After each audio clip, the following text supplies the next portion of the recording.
Es una pérdida de tiempo obsesionarse con el tiempo. A menudo el tiempo puede ser sombrío, triste, así que, ¿por qué elegir vivir en él? La vida se trata de los momentos que creamos y recordamos. Mi memoria es un lugar sagrado, una de las pocas cosas que me pertenecen por completo. Estas memorias son una colección de los momentos que importan, los momentos que cuentan con mayor precisión la historia de quién soy, según yo. Se moverá de un lado a otro, hacia arriba y hacia abajo, momento a momento, sumándose el significado de mi ahora. Pero de nuevo, ¿quién está contando? Capítulo 1. Niña desaparecida. Una intención. Mi intención era mantenerla a salvo, pero tal vez solo he logrado mantenerla prisionera. Durante muchos años ha estado encerrada dentro de mí, siempre sola, oculta a plena vista ante masas de personas. Hay evidencias significativas de ella en mis primeros trabajos. A menudo se le puede encontrar mirando por las ventanas, empequeñecida, por un marco gigante, descalza, mirando fijamente un columpio de cuerda vacío que se balancea en un árbol solitario, contra un cielo púrpura de atardecer. O bien está en el segundo piso de una casa de piedra rojiza, mirando a los niños del barrio bailando en la acera de abajo. Ha aparecido en el auditorio de una escuela con un moño de trabajo, sosteniendo una pelota en la banda, esperando y deseando ser elegida. A veces se la ve en un raro momento de alegría, en una montaña rusa o volando en patines, con las manos en el aire. Sin embargo, siempre persiste, como un anhelo apagado justo detrás de mis ojos. Ha estado asustada y sola durante tanto tiempo, y sin embargo, a pesar de toda la oscuridad, nunca ha perdido su luz. Se ha dado a conocer a través de mis canciones, su anhelo escuchando por las ondas de radio o visto en las pantallas. Millones de personas saben de ella, pero nunca la han conocido. Ella es la pequeña Mariah, y gran parte de esto será su historia, tal como ella la vio. Algunos de mis primeros recuerdos son de momentos violentos. Por eso, siempre he llevado una manta pesada con lo que cubro grandes partes de mi infancia. Ha sido una carga, pero ya no soporto el peso de esa manta y el silencio de la niña que se asfixia bajo ella. Ahora soy una mujer adulta, con una niña y un niño propios. He visto, he tenido miedo, he quedado marcada y he sobrevivido. He utilizado mis canciones y mi voz para inspirar a otros y para emancipar mi yo adulto. Ofrezco este libro, en gran parte, para emancipar finalmente a esa niña asustada que llevo dentro. Es hora de darle la voz, de dejar que cuente su historia exactamente como la vivió. He puesto mi mano sobre la boca de esa niñita en un intento de proteger a los demás, incluso a esos otros que nunca intentaron protegerme. A pesar de mis esfuerzos por estar por encima de todo, todavía me arrastraron, demandaron y estafaron. Al final, solo la lastimé más y casi me mata. Liberarlos, existencia. Desde el principio te enfrentas a la comprensión de que no tienes un espacio donde encajas y reconocer que naciste para existir de pie, sola, afuera. Hubo un momento en mi primera infancia en el que no creía que fuera digna de estar viva. Yo era demasiado joven para pensar en acabar con mi vida, pero lo bastante mayor para saber que no había empezado a vivir ni había encontrado un lugar. El lugar de en un mundo. Veía a nadie que me pareciera a mí o que me reflejara lo que yo sentía por dentro. Estaba mi madre Patricia, con la piel más pálida y el cabello liso, y mi padre Alfred Roy, con la piel más oscura y el pelo más crespo. Ninguno de los dos tenía rostros con rasgos iguales a los míos. Los veía ambos plagados de arrepentimientos, rehenes de una secuencia de circunstancias crueles. Mi hermana Allison y mi hermano Morgan eran mayores y más oscuros, y no solo en cuanto a los tonos de su piel, aunque eran ligeramente más morenos. Los dos tenían una energía similar que parecía bloquear la luz. Tenía una forma de abordar el mundo que dejaba poco espacio para el capricho y la fantasía, que era mi tendencia natural. Compartíamos sangre común, pero me sentía como una extraña entre todos ellos, una intrusa en mi propia familia. Siempre tuve mucho miedo cuando era niña, y la música era mi escape. Mi casa era pesada, agobiada por los gritos y el caos. Cuando cantaba en un tono susurrante, me calmaba. Descubrí un lugar tranquilo, suave y ligero dentro de mi voz. Una vibración en mí que me trajo un dulce alivio. Mi canto susurrante era mi canción de cuna, secreta para mí misma. Pero al cantar también encontré una conexión con mi madre, una cantante de ópera formada en Juilliard, mientras la escuchaba hacer ejercicios vocales en casa. La repetición de las escalas se sentía como una manta, calmando mi pequeña mente asustada. Su voz subía y bajaba, y subía y bajaba, subía y bajaba, y algo dentro de mí se elevaba con ella. También cantaba junto con la hermosa angelical y conmovedora canción Loving You de Minnie Riperton, y seguía su voz hasta las nubes. Cantaba pequeñas melodías para la casa, para el deleite de mi madre, y ella siempre me alentaba. Un día, mientras practicaba un aria de la ópera Rigoletto, se le tragaba una y otra vez esa parte. Se la canté en perfecto italiano. Yo había tenido 3 años. Me miró atónita y en ese momento supe que me había visto. Para ella, yo era más que una niña. Yo era Mariah, una música. Mi padre me enseñó a silbar antes de que pudiera hablar. Yo entonces tenía una voz ronca al hablar, y me gustaba que sonara diferente a la de la mayoría de los niños de mi edad. Mi voz para cantar, en cambio, era suave y fuerte. Un día, cuando tenía 8 años, iba caminando por la calle con mi amiga Maureen, que tenía la piel de porcelana, el pelo castaño, cálido y una dulce cara dulce, como la de Dorothy en El Mago de Oz. Era una de las pocas niñas blancas del barrio a las que se les permitía jugar conmigo. Mientras caminábamos empecé a cantar algo. Se detuvo de repente, congelada en la acera. Escuchó un momento en silencio, muy quieta. Finalmente se volvió hacia mí y me dijo con voz clara y firme: «Cuando cantas suena como si hubieran instrumentos contigo. Hay música alrededor de tu voz». Lo dijo como una proclamación, así como una oración. Dicen que Dios habla a través de las personas, y siempre estaré agradecida de que mi pequeña amiga me haya hablado con el corazón. Ese día, ella vio algo especial en mí, y le dio palabras y yo la creí. Creí que mi voz estaba hecha de instrumentos, piano, cuerdas y flautas. Creí que mi voz podía ser música.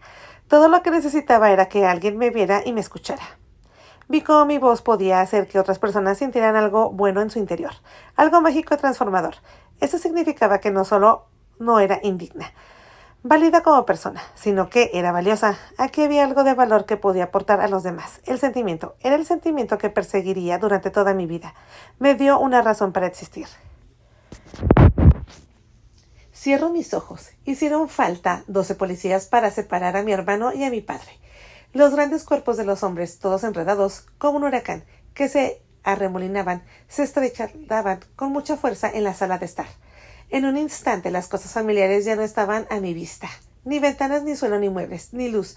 Todo lo que podía ver era una masa caótica de partes del cuerpo en movimiento, pantalones oscuros y brazos fuertes que salían de mangas oscuras, manos enormes que agarruñaban, puños que golpeaban miembros enredados y desgarrados, zapatos negros pesados y lustrados que se arrastraban y pisoteaban. Hubo destello rápido de cosas brillantes, botones, insignias y armas. Al menos una docena de empuñaduras de armas rígidas que se sobresalían de fundas de cuero opaco, algunas acunadas en palmas y pulgares, colocadas sobre anchos cinturones negros alrededor de caderas anchas. El caos llenó el aire con los sonidos de maldiciones, gruñidos y aullidos. La casa entera parecía estar temblando, y en algún lugar en el ojo de esta tormenta estaban las 2 figuras masculinas más importantes de mi vida, destruyéndose mutuamente. Siempre pensé que la ira de mi hermano era una consecuencia del clima, poderosa, destructiva e inexpresible. No sé si fue un acto aislado o una enfermedad persistente, lo que lo hizo tan volátil, pero era todo lo que había conocido. Era una niña pequeña con muy pocos recuerdos de un hermano mayor que me protegiera. Más a menudo sentía que tenía que protegerme de él, y a veces me encontraba protegiendo a mi madre de él también. Sin embargo, esta pelea en particular con nuestro padre había escalado más rápido que la mayoría. Una pelea a gritos se convirtió en un tornado de puños en lo que pareció cuestión de segundos, golpeando las habitaciones, tirando cosas al suelo y dejando estragos a su paso. En ese momento la ira entre mi padre y mi hermano fue tan fuerte que ninguna persona podría haberlo detenido. Nadie se habría atrevido. Cuando era una niña pequeña había desarrollado los instintos para percibir cuando se avecinaba la violencia, como si estuviera oliendo la lluvia. Podía saber cuando los gritos de los adultos habían alcanzado un cierto tono y velocidad, que significaban que debía ponerme encubierto. Mi nana Racy estaba allí, lo cual era un poco extraño porque era raro que ella o alguien de la familia de mi padre que vivía en Harlem estuviera en nuestra casa. Estábamos en Melville, una ciudad predominantemente blanca y adinerada en el condado de Suffolk, en Long Island, Nueva York, aunque finalmente se mudaríamos más 3 veces mientras crecía. 3 veces más para hacer las maletas e irme, para traer de encontrar otro lugar. En un lugar mejor, en un lugar más seguro. 13 nuevos comienzos, 13 nuevas calles con nuevas casas llenas de gente que te juzga y se pregunta dónde o quién es tu padre. 13 ocasiones para ser etiquetada como indigna y descartada, para ser puesta afuera. Mi padre era oriundo de la pastora Nana Racy, del buen reverendo Roscoe Rizzi y de su iglesia pentecostal, metodística africana. Roy era el único hijo de Addie, la hermana de Nana Rizzi. Mi padre nunca vivió con su padre, y siempre había una gran distancia entre ellos, un misterio que inevitablemente encierra una tristeza. Esas personas que vivían en el pueblo de Harlem era su gente, habían venido de Alabama y de puertos de Carolina del Norte. Mi padre era oriundo de la pastora Nana Rizzi, del buen reverendo Roscoe Rizzi y de su iglesia pentecostal, metodista, africana. Roy era el único hijo de Addie, la hermana de Nana Rizzi. Mi padre nunca vivió con su padre, y siempre había una gran distancia entre ellos, un misterio que inevitablemente encierra una tristeza. Esas personas que vivían en el pueblo del Harlem era su gente. Habían venido de Alabama y de partes de Carolina del Norte y de otras regiones del sur, trayendo consigo tradiciones, traumas y dones, algunos de los cuales eran antiguos africanos de origen místico. Nana Rizzi y yo nos encontrábamos justo antes de que se desatara el infierno. El estruendo de las flamarias, los puños y los pies ahogaron todos los demás sonidos, así que no oí cuando interrumpió la policía. No sabía si habían venido a salvarnos o a Mapip. Era Long Island en los años 70. Y dos hombres de color se comportaban de manera violenta. La aparición de la policía casi nunca significaba que hubiera llegado ayuda. Al contrario, su presencia a menudo complicaba y elevaba el terror existente y aumentaba la violencia. Eso no había cambiado, pero este fue mi primer encuentro con el hecho. No tenía ningún beneficio de la experiencia, no tenía ningún tipo de beneficio. Mi prima, Lavinia, la hija de Nana Rizzi, siempre decía: ustedes, los niños, tuvieron todas las cargas de ser de color, pero ninguno de los beneficios. Me llevó mucho tiempo comprender la realidad de su observación. Esta, por supuesto, no fue la primera pelea brutal entre mi padre y mi hermano, desde que tengo memoria. Su relación había sido una zona de guerra, pero fue la primera vez que llamaron a las tropas. También fue la primera vez que presencié la posibilidad de que un miembro de mi familia pudiera morir brutalmente frente a mis ojos, o que yo también pudiera fallecer. También no tenía 3, 4 o 5 años.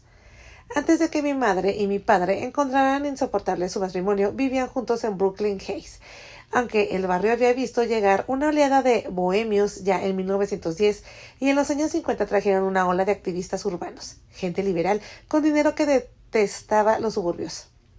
En los años 70 todavía era una mezcla bastante ecléctica de familias de clase media y trabajadoras en su mayoría. Era pre-yuppie y no estaba gentrificado. Si había un lugar tolerante para una familia mestiza joven en esa época, Brooklyn Heights era probablemente lo más cercano a eso. Durante mi infancia viví en muchos lugares oscuros, principalmente en Long Island, y me sentí como una náufraga en esta isla. Mis padres trabajaron muy duro para que pudiéramos vivir en barrios donde pudiéramos vislumbrar esa esquiva vida mejor y sentirnos un poco más seguros. Sin embargo, la sabiduría convencional sugiere que mejor y seguro son sinónimos de blancos. No éramos una familia convencional. Era mejor vivir en un lugar donde mi madre blanca solía entrar sola por la puerta principal, antes que mi padre de color con sus hijos mestizos por su seguridad. ¿Qué efectos produce eso en la psiquis de un hombre que se supone que es el de la cabeza de la familia? ¿Cómo puede un hombre así mantener a salvo a su familia y qué señal le transmite semejante dignidad a su hijo de color? Después de que el escuadrón de policías logró separar a mi padre y mi hermano, aunque todavía se oían muchos gritos, todos estaban vivos. La parte verdaderamente peligrosa de la tormenta había pasado. Los truenos habían cesado. Lo siguiente que supe fue que estaban acunado en los brazos de Nana Rizzi, llorando y temblando. Me había levantado como si fuera un saco de ropa sucia y me había dejado a su lado en lo que los niños solían llamar el sofá mecedor. Una estructura barata y endeble del color de la tierra, del óxido y del olivo, salpicada de motas de mostaza. A veces creo que fue ese sofá el que plantó la semilla de mi futura preferencia por el color Chanel. Nosotros los niños lo llamábamos el sofá mecedor, porque le faltaba una pata y así movía el peso hacia adelante y hacia atrás, se balanceaba. Fue un noble intento de encontrar humor en medio de cosas rotas, un talento que compartía con mi hermano y mi hermana, en medio de la violencia y el trauma. Desde que tenía aproximadamente 4 años, después del divorcio de mis padres, no vi mucho más a la Nana Rizzi. Las familias de mi madre y mi padre seguían atrapadas en un conflicto, y como vivía con mi madre, estaba en gran parte aislada de la vida de sanación y de peregrinación de Nana en Harlem. Más tarde supe que la gente llamaba a Nana Rizzi una profetista. También supe que ella no era la única sanadora de mi linaje. Más allá de todo eso, creo que ese día se despertó en mí una fe profunda. Comprendí a nivel del alma que no importaba lo que me sucediera o lo que me rodeara, algo vivía dentro de mí al que siempre podía llamar. Tenía algo que me gustaría a través de cualquier tormenta. Y cuando el viento sopla y las sombras se acercan, no tengo miedo. No hay nada que no pueda enfrenar. Y si te dicen que nunca podrás salir adelante, no lo dudes, mantente firme y di, puedo hacerlo bajo la lluvia, a través de la lluvia. Puede haber milagros. Cuando tenía 6 años, mi madre y yo nos mudamos con mi hermano y a mí a una casa pequeña, anudía en Northport, Long Island. Estaba tristemente ubicada sobre una pila de largos y sinuosos escalones de concreto. La pequeña y aburrida estructura tenía algunas habitaciones diminutas que corrían a ambos lados de una escalera empinada y chirriante, que conducía a habitaciones aún más pequeñas. Mi madre a menudo trabajaba o salía por la noche, así que Morgan se quedó para cuidarme. No tenía habilidades para cuidar a una niña. Me dejaba sola y se iba a correr salvajemente con sus amigos adolescentes. Una noche, mientras me quedaba sola, estaba viendo un especial en 2020 sobre niños secuestrados. Algo totalmente inapropiado para una niña de 6 años, y sucedió en ese momento. Algunos niños del vecindario decidieron tirar piedras a la ventana. Sus voces irrumpieron en la noche oscura cantando: Mariah, Mariah, te vamos a atrapar. Estaba aterrorizada por las noticias, por los niños, por la noche, por la casa, por mi absoluta soledad. Quería que mi hermano me quisiera. Me impresionaba su fuerte energía, pero también me asustaba. Esta pequeña casa no podría soportar el peso de todo nuestro dolor y miedo, especialmente el de mi hermano. Fue un momento muy duro, yo era solo una niña asustada. Mi madre estaba profundamente desconsolada y mi hermano, bueno, digamos que era más que un adolescente enojado, especialmente en la escuela secundaria. Había superado la ira en la escuela secundaria y había pasado a la rabia total. Cuando era un adolescente joven, mi hermano rebosaba de promesas creativas y atléticas. Pero antes, en su vida, había sido acosado y golpeado por tener una discapacidad y ser un niño mestizo. La diferencia visible que llevaba en su piel siempre lo distanció de la gente, de los niños blancos de Long Island, y lo convirtió en un objetivo. Los niños pueden ser malos, pero cuando la maldad ordinaria se combina con el racismo, adquiere una brutalidad peculiar, una que muy a menudo es aprobada por y aprendida por los adultos. Lo más probable es de que mi hermano también haya sufrido un poco que de los niños de color. Estoy seguro de que su distancia de su tipo de negritud detectable, el tipo que hace que la policía te golpee por nada, despertó un resentimiento en ellos que se manifestó en forma de golpes físicos e insultos. Mi hermano se rompió desde muy joven y la única herramienta que tenía para defenderse era la destrucción. Luchaba contra todo, contra sus demonios y contra todos los demás, especialmente contra nuestro padre. La relación que tenían con nuestro padre no le ayudó a reconstruirse. En cambio, le hundió aún más. En su indignación interior, un hombre roto no puede arreglar a un niño roto. Mi hermano quedó hecho pedazos, esparcido por el viento y las anticuadas herramientas de disciplina militar de nuestro padre no fueron suficientes para ayudarle a recomponerse y prepararse para la edad adulta. La incomprensión y la distancia emocional con nuestro padre fueron la agonía perpetua y aplastante de mi hermano y dieron lugar a su ira absoluta. Durante la mayor parte de mi infancia estuve atrapada entre la furia de mi hermano y la tristeza búsqueda de mi madre. Una noche en particular, sin embargo, supe claramente el origen de la discusión. Mi hermano quería usar el auto de mi madre y ella no se lo permitió. Sin duda habían tenido cientos de peleas por el auto, pero por alguna razón esa noche se sintió diferente. De repente se oyó un ruido muy fuerte y agudo, como un disparo de verdad. Mi hermano había empujado a mi madre con tanta fuerza que su cuerpo se estrelló contra la pared. Haciendo un fuerte crujido, vi que su cuerpo se ponía rígido. Por un momento parecía congelada contra la pared, clavada como un cuadro, con los pies elevados varios centímetros del suelo. Lo siguiente que supe fue que estaba totalmente flácida, como si sus huesos se hubieran derretido, doblándose sobre el suelo. Fue una fracción de segundos, fue una eternidad. Mis ojos seguían fijos en el lugar, solo que ahora estaba mirando a mi madre desplomada en una pila arrugada en el suelo. Mi hermano salió disparado fuerte y cerró la puerta de un portazo, sacudiendo la casa una última vez, y se fue a toda velocidad en su auto. Me quedé ahí por un momento en el inquietante silencio. Podía oírme respirar, pero no podía saber si mi madre todavía lo hacía. Una claridad escalofriante me invadió, justo cuando una parte suave de mi infancia se fue. Sin apartar los ojos de mi madre inmóvil, me recompuse. Al levantar el auricular de nuestro único teléfono, lo sentí pesado y frío, apretado contra mi pequeña oreja. Mis dedos presionaron los botones cuadrados en una secuencia familiar. Era el número de una de las amigas de mi madre, cuya casa ella visitaba a veces para pasar el rato. Como yo tenía solo 6 años, el suyo era uno de los pocos números que había memorizado. Aclarando mi voz para que pudiera ser escuchada por encima del zumbido estático del teléfono, ahogándome en lágrimas, hice lo mejor que pude para decirle con calma: mi hermano realmente lastimó a mi madre y estoy sola en casa, por favor, puede venir a ayudar. No recuerdo lo que dijo. Colgué, sintiéndome concentrada, con los ojos todavía fijos en el cuerpo de mi madre. Entré en una especie de trance. No sé cuánto tiempo estuve allí, solo que salí de él. Al oír un fuerte golpe en la puerta, me apresuré a abrir la puerta a la amiga de mi madre y entraron varios policías. No entendía lo que decían, pero los vi correr hacia donde estaba mi madre. Lo siguiente que supe fue que se estaba moviendo. En el momento en que di cuenta de que estaba viva, el hechizo de la conmoción se rompió y una oleada de miedo y pánico se apoderó de mí. La comprensión de lo que había sucedido realmente, lo que casi había sucedido y el futuro desconocido que me esperaba. Me acurruqué en una bola, me abracé fuerte y comencé a llorar en silencio. Podía escuchar el débil sonido de la voz de mi madre mientras recuperaba la conciencia. Luego escuché una voz clara como cristal, justo por encima de mi cabeza. Era la voz de un hombre, una voz que nunca olvidaré. Uno de los policías mirándome desde arriba, pero hablando como otro policía que estaba a su lado, dijo: si esta niña logra, sería un milagro. Y esa noche me convertí menos en una niña y más en un milagro. ¿Cuándo llegó la Navidad? No quiero mucho para la Navidad. Solo hay una cosa que necesito. No me importan los regalos debajo del árbol de Navidad. Todo lo que quiero para Navidad eres tú. Mi madre añadió una hoja a una pequeña mesa de madera, convirtiéndola casi en una mesa familiar para ese día, con unas pocas decoraciones sencillas. La mesa se convirtió en el centro festivo, junto a un árbol al estilo Charlie Brown, en una sala de estar amueblada de manera improvisada, en la casa destartalada donde vivíamos las dos. A pesar de nuestras circunstancias, mi madre quería que tuviéramos una vida maravillosa. Las dos, previos a la Navidad, eran un acontecimiento. Mi madre siempre llevaba un calendario de Adviento. Abrimos una nueva solapa cada día.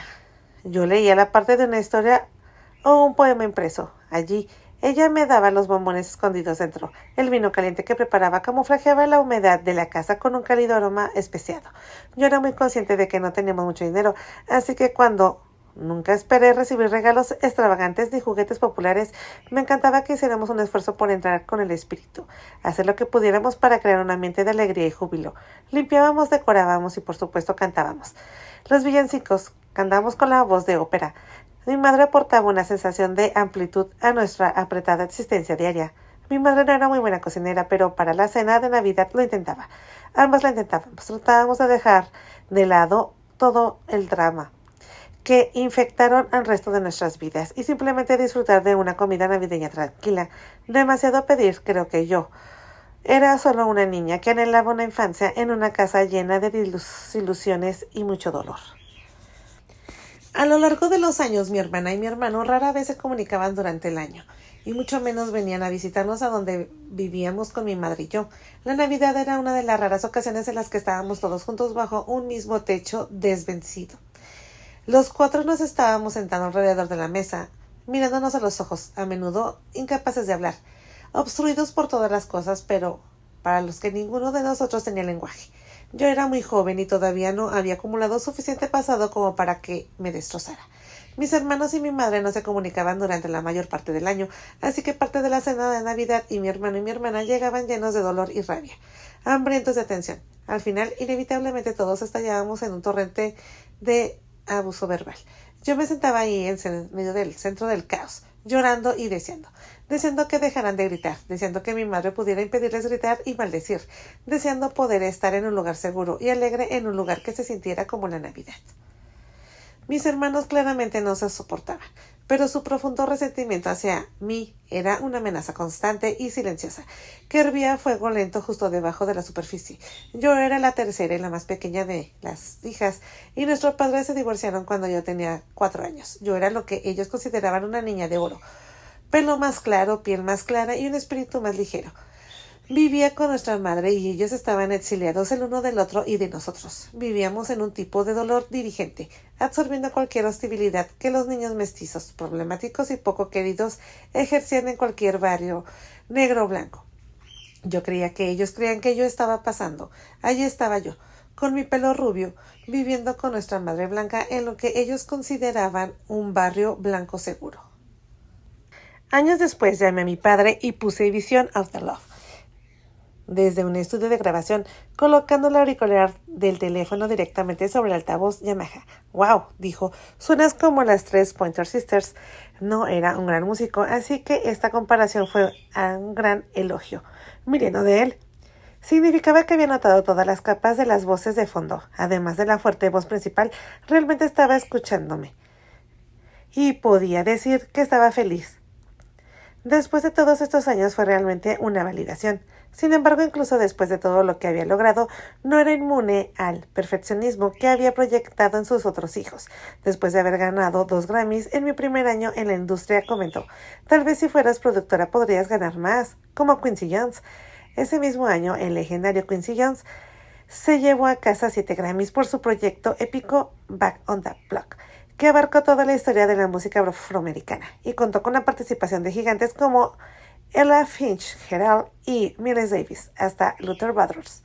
Me había ido sorprendentemente bien como artista nueva, que había escrito sus propias canciones de éxito, y allí estaba mi padre, comparándome con uno de los gigantes musicales más grandes de la industria haya conocido jamás, con décadas de experiencia e innumerables elogios y honores a su nombre. Inmediatamente me sentí transportada a mi infancia, como si mis 2 Grammys fueran de A en mi boletín de calificaciones. Él me estuvo preguntando qué había pasado con los puntos positivos. Creo que mi éxito en la música lo asustó, porque no tenía idea de cómo había llegado allí, y aparentemente no había tenido influencia en ello. No me preguntó, y yo no se lo dije. Poco a poco, el próximo domingo se convirtió en un mes de domingo. Tuve que dejar nuestros domingos para poder manifestar mi propio día bajo el sol. Es difícil explicar. Inevitablemente, siempre ha sido extraño, ni aquí ni allá, siempre algo fuera del lugar de todas partes, ambiguo, sin un sentido de pertenencia al tacto. Afuera, mis primeros encuentros con el racismo fueron como un primer beso al revés cada vez. Un pedazo de pureza fue arrancado de mi ser. Lo que quedó fue una mancha que se extendía, que él filtró tan profundamente dentro de mí, que hasta el día de hoy nunca he podido limpiar por completo, ni con el tiempo, ni con la fama o la riqueza, ni siquiera con el amor. El primero de esos encuentros ocurrió cuando tenía unos 4 años y estaba en preescolar. La actividad del día era dibujar un retrato de nuestra familia. Sobre la mesa había una pila de papel de construcción grueso de color, de las cáscaras de huevo y pequeños grupos de crayones para que eligiéramos. Si bien prefería cantar y escuchar cuentos a colorear, estaba entusiasmada con ese proyecto y decidida y hacer lo mejor que pudiera. Pensé que sí, hacía un buen trabajo, tal vez el profesor decoraría mi dibujo con una pegatina de estrella dorada. Elegí mis materiales con cuidado, encontré un rincón tranquilo y me puse a trabajar en la tarea. En ese momento, nuestra familia de 5 personas aún no se había dividido. Durante un breve periodo tuve un padre, madre, un hermano y una hermana, y todos vivíamos juntos en lo que, para mí, me parecía una paz relativa. Quería crear un retrato familiar del que pudiera estar orgullosa. Quería dibujar todas las características únicas de cada uno, su ropa, su altura y proporciones, sus rasgos faciales. Todos los pequeños detalles querían que mi retrato cobrara vida. Mi padre era alto y mi madre tenía el pelo largo y oscuro. Mi hermano era fuerte y mi hermana tenía sus bonitos rizos. El sonido de los crayones al frotarse sobre papel grueso creaba un zumbido sordo, mientras el leve y reconfortante aroma de cera crayola flotaba por la habitación. Profundamente concentrada en perfeccionar mi obra maestra, estaba colocada con la cabeza agacha, la nariz casi tocando el papel, cuando sentí una sombra alta caer sobre mi rincón tranquilo. Instintivamente supe que era una de las jóvenes estudiantes de magisterio, lo que me sentiría sobre mí. A los 4 o 5 años ya había empezado a desarrollar un agudo instinto de vigilancia. Así que dejé de mover la mano inmediatamente. La tensión aumentó y puso rígido mi pequeño cuerpo. Por alguna razón que todavía no sabía, sentí peligro y de repente me sentí a la defensiva. Me quedé absolutamente inmóvil hasta que ella habló. «¿Cómo estás, Mariah?» «Veamos». Me relajé un poco, levanté el papel hacia ella y orgullosamente le presté mi foto familiar en progreso. Inmediatamente la estudiante de magisterio se echó a reír. Pronto se unió otra joven maestra que también comenzaba a reír. Luego un tercer adulto se acercó para unirse a la diversión. El alegre murmullo de los niños trabajando con crayolas se detuvo. Toda la sala se había vuelto para mirar lo que estaba sucediendo con mi pequeño rincón. Una mezcla de timidez y vergüenza me subió los pies a la cara. Toda la clase estaba mirando. Conseguí hablar a pesar del calor sofocante de mi garganta. ¿Por qué se ríen?, pregunté. Entre risas una de ellas respondió: «Oh, Mariah, usaste el crayón equivocado. No fue tu intención hacer eso, ¿verdad?» Estaba señalando el lugar donde había dibujado a mi padre. Mientras seguían riendo, miré el dibujo de mi familia que había estado creando con amor y diligencia. Había usado el crayón de color melocotón para la piel de mi madre, mi hermana y mi hermano. Había usado un crayón marrón para mi padre. Sabía que mi color era más parecido al de las galletas de animalito y que mi hermano y mi hermana eran más como las Nugget Butters, mientras que el tono de piel de mi padre se parecía a las galletas Graham, pero no tenía crayones de ese color. Así que tuve que improvisar, actuando como si hubiera usado un crayón verde o algo así. Me sentí humillada y confundida. ¿Qué había hecho tan mal? Todavía riéndose histéricamente, las maestras insistieron: «Usaste el crayón equivocado, crayón». Cada vez que uno de ellos hacía esa declaración, toda la pandilla se reía. Se reían y se reían un poco más. Una especie de vergüenza debilitante me estaba oprimiendo. Pero luego logré levantarme lentamente con los ojos ardiendo y llenos de lágrimas calientes. Tan calmadamente como pude les dije a los maestros: no usé el crayón equivocado, negándose incluso a darme la dignante de dirigirse a mí. Directamente a uno de ellos le dijo al otro con desdén: «Ella ni siquiera sabe que está usando el crayón equivocado». Las risas y las burlas parecían no terminar. Me quedé mirándolas con enojo, esforzándome mucho por no vomitar de vergüenza, pero a pesar de mis náuseas no dejé de mirarlos con enojo. Estaba en quinto grado cuando tuve la oportunidad de asistir por primera vez a un campamento de verano, incluso de artes escénicas. Fue un gran avance. Finalmente podía estar rodeada de otros jóvenes artistas aspirantes y a perfeccionar mi arte, sin distraerme con la confusión y el caos de mi hogar. Conseguí el papel de Huddle, una de las 5 hijas de la producción del campamento de El Violinista en el Tejado. Vivía para ir a los ensayos. Era mi momento y lugar favorito. Tenía confianza en mí misma. Aprendía rápidamente las canciones y estudiaba sus significados. El acto de practicar me resultaba natural. Me gustaba hacer las cosas una y otra vez. Me encantaba la experiencia de presenciar cómo mi interpretación mejoraba con cada intento, encontrando nuevas mejoras y formas de interpretar una canción. El impulso de practicar la música también fue algo que mi madre reconoció y alentó a mí. Desde un principio, ensayaba las canciones del violinista conmigo en casa, tocando como con su piano Yamaha. Incluso de pequeña me interesaba explorar los detalles que componían una gran canción. Y me fascinaba la narrativa de la música. Incluso logré hacer de una amiga del campamento. En la comunidad de niños, en su mayoría judíos y ricos, nos unimos a través de nuestro amor y seriedad por el canto. Incluso nos parecíamos un poco. Ella era israelí, con un cabello grueso y rizado, casi ensortijado, así que ambas teníamos texturas enredadas. Tratábamos de vestirnos igual. Cuando podíamos teníamos el mismo mono rosa. Como la gente nos veía juntas, veía algunas similitudes físicas. Creo que pensaban que yo era una chica judía rubia de clase media. Me encantaba Hot Nails porque se enamoró de un chico revolucionario y se fue hasta el fin del mundo para seguir una pasión. Mi gran número estaba en el segundo acto, una canción llamada Lejos del hogar que amo. Era una canción muy adecuada para mi tono susurrante y recuerdo que la canté de una manera puramente emocional. La canción comenzaba con estos hermosos y memorables versos. ¿Cómo puedo esperar hacerte entender por qué hago lo que hago? ¿Por qué dejo de viajar a una tierra lejana, lejos del hogar que amo? Mi padre iba a venir al campamento por la noche de apertura del espectáculo y yo estaba emocionada. Era un hombre práctico al que no le entusiasmaba mi pasión artística, pero había pagado a regañadientes la mitad de mi elevada matrícula para ese campamento de ese año. Así que, si bien venía a apoyarme, también estaba controlando su inversión. Yo no tenía el privilegio de probar todo tipo de pasatiempos como los otros niños a los que iba al colegio. Era este campamento nada, así que sabía que tenía que sacarle el máximo partido. No había ninguna posibilidad de pasar de las clases de tenis a la guitarra o de la clase de baile. No es de que fuera a poner un pie en una clase de baile, aunque pudiéramos pagarla. El baile me traumatizó desde el principio. Una vez cuando Adi estaba en casa de mi padre me miró con mi pelo rubio rebelde y mi piel color melocotón y dijo: «Roy, ¿ese no es tu bebé?» Entonces, cuando para demostrar un punto se dirigió a mí, niña, deja de verte bailar. En opinión de mi abuela, el hecho de que mi madre amara a mi padre la convirtió en una persona de bajos recursos, que procreó con el grupo humano más bajo y tuvo hijos mulatos, mis hermanos y yo. Ni qué decir, tenía que ser mi abuela. Repudió por completo a su hija. No le dijo a nadie más de la familia que su hija estaba casada con un hombre de color y embarazada de un hijo. Salvo unas pocas llamadas telefónicas secretas y esporádicas, mi madre se desvinculó casi por completo de su madre. No volverían a la ciudad natal durante muchos años. Incluso la persona más talentosa y compasiva y progresista no pude superar fácilmente el rechazo total de su madre. Tener el amor de una madre es una necesidad demasiado primaria. Cualquier lugar blanco en el que mi madre pudiera haber caído se endureció, como el hormigón por la ignorancia y el miedo de su propia familia sin su educación. Ni siquiera su matrimonio con mi padre y el nacimiento de sus 3 hijos pudieron curar por completo la profunda herida del rechazo materno. Nada pudo hacerlo.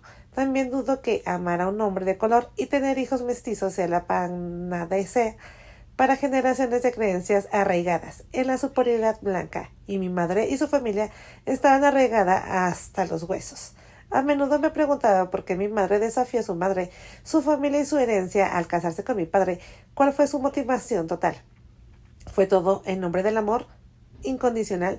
Nunca fue pertenecernos juntos.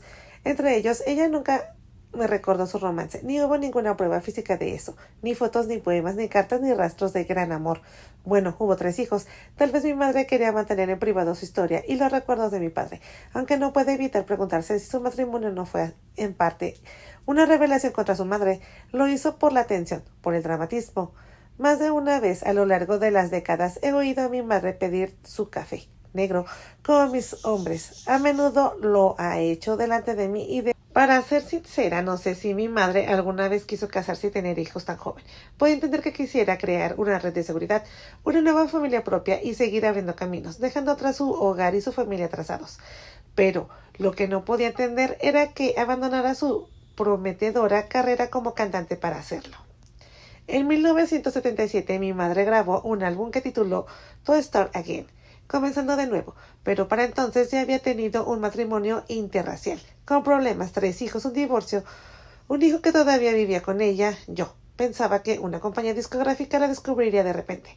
Este es uno de los muchos errores de cálculos que, de niña, observé a mi madre cometer y que guardé en un archivo con la etiqueta ¿qué no hacer? El tiempo pasó después del divorcio de mis padres y finalmente mi abuela permitió que mi madre la visitara con su nieta, pero solo con su nieta más pequeña, la Blanca, de 12 años, y no entendía por qué solo me invitaba a mí, mirando hacia atrás. Sospecho que era porque era un poco más blanca para ser una niña mestiza. No desperté muchas sospechas a los ojos culturalmente inexpertos. Era demasiado joven para saber cómo interactuar. Mi madre y su madre, y nunca supe qué sucedió entre ellas en ese momento.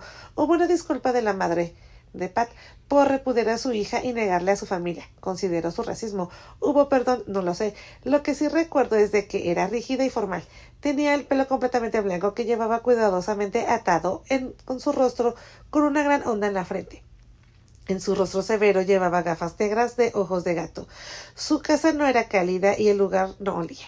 Recuerdo que ella entró en el dormitorio silencioso y estéril donde dormí mientras estaba allí, después de que mi madre me había acostado. Se sentó al borde de la cama en la oscuridad y en un susurro me enseñó, el Padre Nuestro, danos nuestro pan de cada día. Mateo 6, 11, 12. Esto es lo que recuerdo de esa visita para hacer de mi abuela, en un giro inusual del destino. Ella falleció el día del cumpleaños de mi madre, el 15 de febrero. Después de eso, curiosamente, mi madre prácticamente la santificó. De adulta, mi madre nunca fue católica practicante, pero durante muchos años después fue a encender una vela por su madre esa fecha. Es extraño cómo la muerte de alguien puede hacer que las personas perdonen a quienes las han ofendido, a ellas y a sus hijos. Durante la mayor parte de mi primera infancia éramos solo mi madre y yo. Nos mudamos constantemente. Después, una búsqueda exhaustiva. Nos encontramos en un lugar junto al agua. Ella quería estar en un lugar más tranquilo donde pudiera dar largos paseos con un perro y bajar por la calle hasta la playa. Las dos nos mudamos a lo que ella llamaba una cabaña pintoresca. Pero después me enteré de que todo el vecindario la llamaba La Choza. Me pareció que la describieron los vecinos eran más precisa. Era una estructura pequeña y envejecida cubierta con una revestimienta ondulada de ladrillos falsos que se había combado bajo los elementos. En el interior de una capa de triste humedad se filtraba a través de las tablas del suelo y las paredes que estaban cubiertas con paneles baratos de imitaciones de madera, que se combinaba con una alfombra sucia y llena de pulgas. Sin importar la hora del día, siempre estaba oscuro en el interior. Antes de que nos mudáramos a ese lugar abandonado, y se había convertido en el lugar de reunión donde los adolescentes fumaban y bebían. Se divertían. Estaban al lado de un camino de acceso sin pavimento, de escombros y piedras al frente de una gran casa victoriana blanca, lo que la hacía parecer algo que la casa grande había eructado. Estaba marcada y nosotros también. Mi madre y yo éramos la dama excéntrica y su hija pequeña que vivían en la choza. ¡Qué pintoresco! Aprendí varios estándares de jazz de mi madre y de sus amigos músicos, y algunos de ellos tomaron nota de mi oído y mis habilidades naturales. A los 12 años, aproximadamente, me sentaba con ella y Clint, un pianista. Era un gran oso de peluche marrón y podía tocar muy bien. Se sentaba y trabajaba conmigo y me trataba como un músico más. Cuando me sentaba con él y cantaba, éramos solo dos músicos trabajando juntos. Me enseñó clásicos del jazz, y una de las primeras canciones que recuerdo haber aprendido fue Lullaby de Birdland, popularizada por la gran Ella Fitzgerald. Siempre tendré un profundo respeto por la señora Fitzgerald y todas las leyendas del jazz, que sentaron una base musical tan fértil.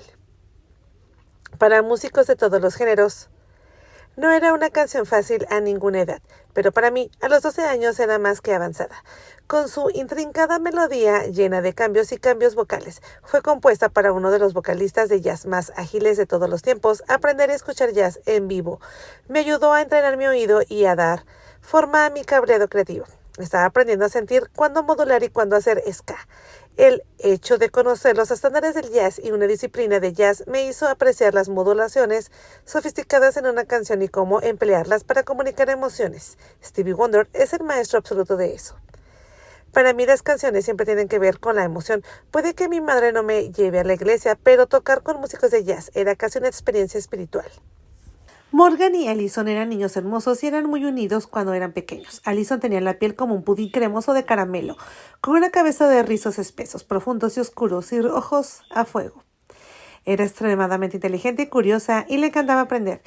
Me dijeron que traía a casa buenas notas, entraba en buenas escuelas y también le encantaba la música, pero vivió en primera persona la incomodidad y la animosidad dirigidas hacia ella y su excéntrica familia negra y blanca.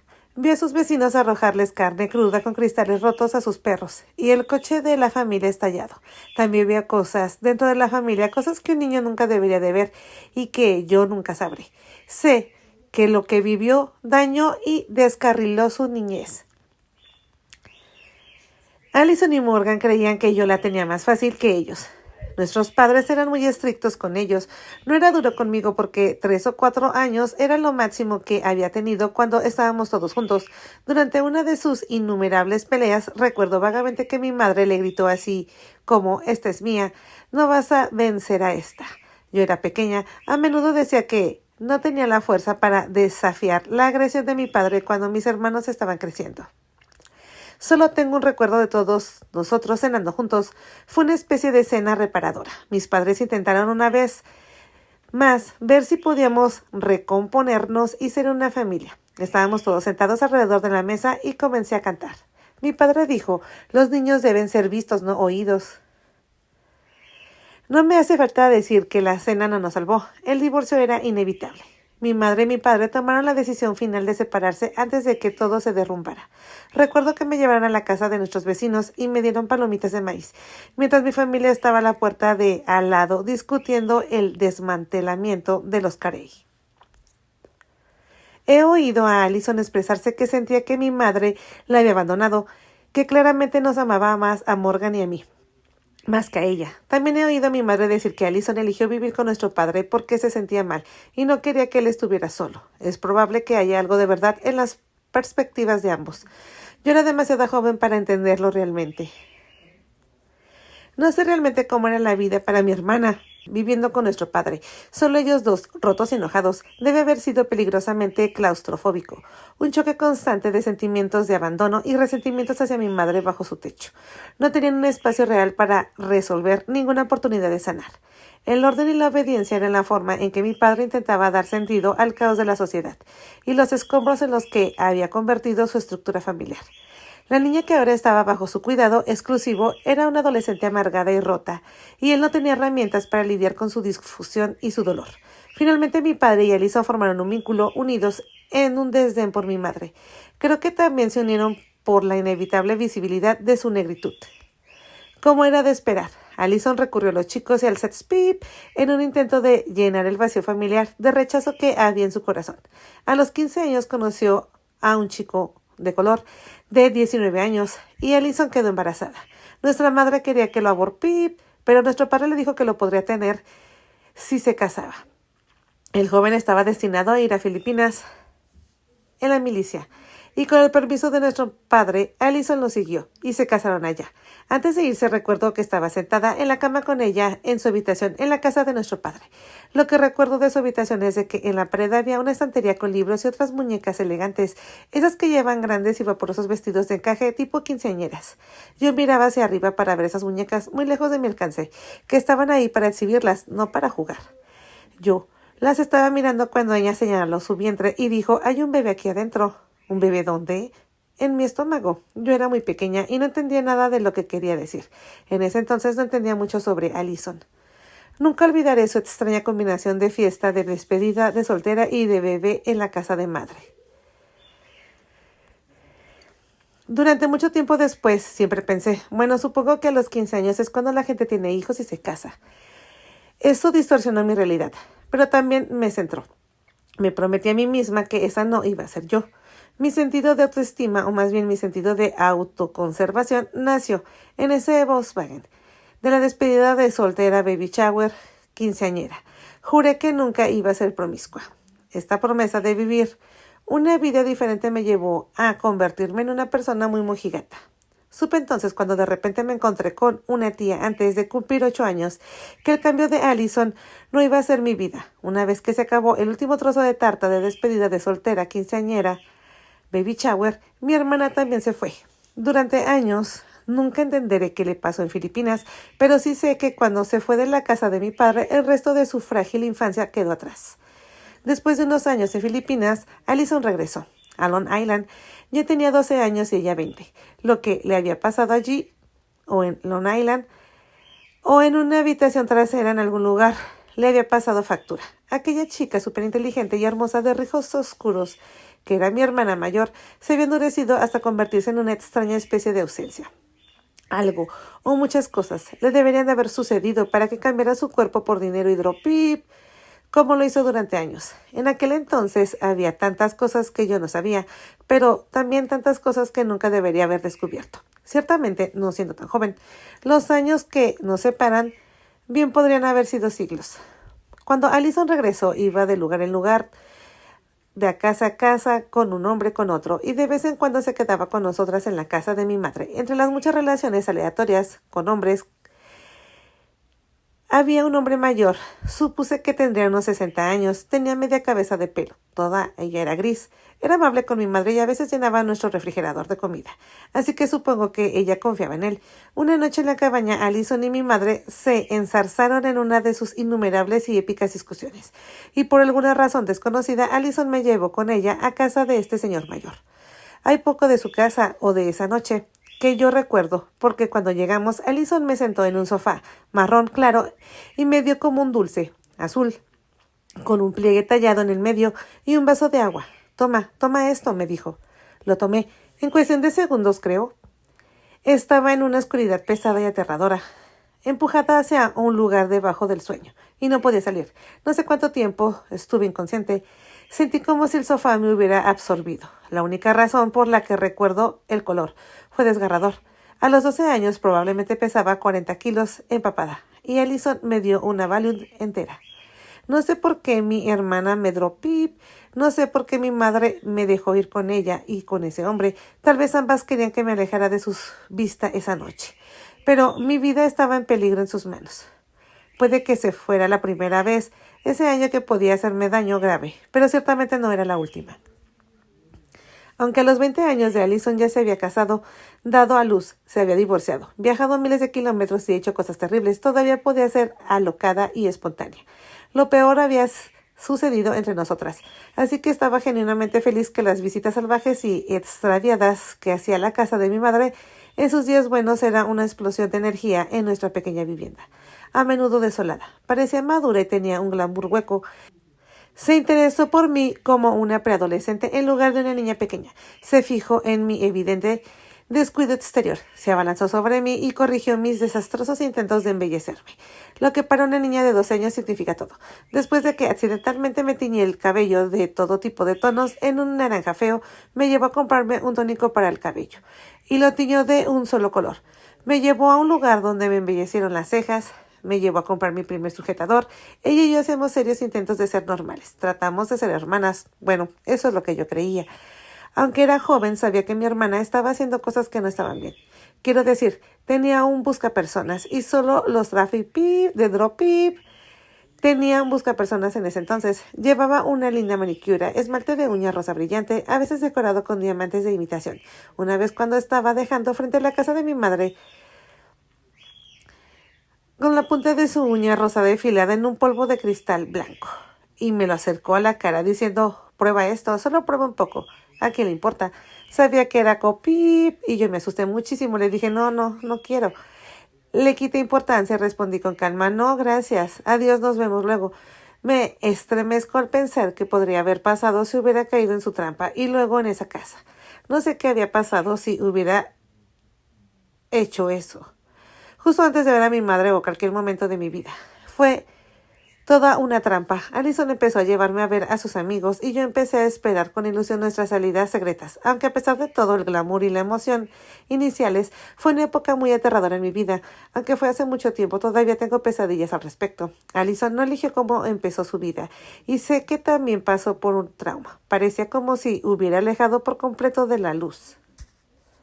Una de las visitas y los recuerdos que viví fue una que más me marcó. Intentamos tomar el té. El té era algo habitual en la casa de mi madre, pero no era nada apropiado. No había ninguna tetera alegre ni silbante. Hervíamos el agua en una cacerola pequeña y destartalábamos sobre una estufa vieja en la cocina diminuta, insípida, sucia y de color mugriento. No había tazas ni platillos iguales, por ningún lado. Teníamos tazas y tazones desiguales del tipo que se encuentra en la caja marcada como gratis en las ventas de garage en Long Island. El desayuno inglés era el sabor del té básico. Cada una tenía una taza con una bolsita de té de infusión. Yo tenía una taza de cerámica marrón esmaltada gruesa que estaba despostillada del borde. Estaba sosteniendo el té negro humeante y fragante con ambas manos cuando sonó el teléfono. Oh, hola. Escuchamos que contestaba nuestra madre. Era nuestro padre. Ambas estábamos un poco sorprendidas. Mi padre rara vez llamaba a la casa de mi madre, y así lo hacía. Casi siempre era para regañarnos por algo. Allison y yo intentamos cambiarnos unas miradas rápidas que no había hecho que ahora, de repente, mi madre miró en mi dirección y me di cuenta de que estaban hablando de mí. Negué con la cabeza energéticamente e hice mímica de negativa. Allison y yo estábamos a punto de tomar el té, tal vez incluso un raro momento de alegría, y sabía que tendría que ponerme seria cuando se trataba de hablar con nuestro padre. ¿Y quién sabía qué podría haber hecho Allison para que yo me enterara? Pero mamá no nos cubrió. Sí, está aquí, espera, dijo, sosteniendo el teléfono y sacudiendo frente a mí. Cualquier momento normal de hermanas que Allison y yo intentáramos crear se fue al traste. Enderecé la cara, me levanté de mala gana y tomé el teléfono. Luego lo sacudí y estiré el cable hacia Allison, indicando que ella lo tomara. No, tómalo tú, respondió ella. Comenzó un intercambio tonto entre nosotras durante unos momentos, un juego de quién se haría cargo de hablar con papá. Era casi divertido. Finalmente me puse el auricular al oído. Hola, padre, estoy bien, dije, reprimiendo el impulso de soltar una risa, mientras pasábamos las suculentas mecánicas de la conversación. Mi hermana empezó a hacer gestos descontrolados, sacudiendo la cabeza y cortándose la garganta con la mano, indicándome que no dejara ver qué estaba pasando. Mientras intentaba seguir conversando con nuestro padre, le hice muecas tontas, haciendo todo lo posible por no echarme a reír. Mi hermana no podía ser bastante teatral, y en ese momento la encontré especialmente graciosa. Pensé que estábamos jugando a un juego y al final supuse que era su turno de intentar hablar seriamente con mi padre. Yo intentaba hacerla reír, así que dije, adivina qué, Allison está aquí, ¿quieres hablar con ella? Riendo, le hice un gesto para que tomara el teléfono, pero ella no me estaba mirando. Ella miraba hacia abajo a la taza de té y aún humeaba en su mano. Y cuando levantó la cara, sus ojos estaban rabiosos, sin rastro de su anterior alegría. Antes de que me diera cuenta de lo que estaba pasando, gritó ¡No! Y en un instante me arrojó el té hirviendo encima.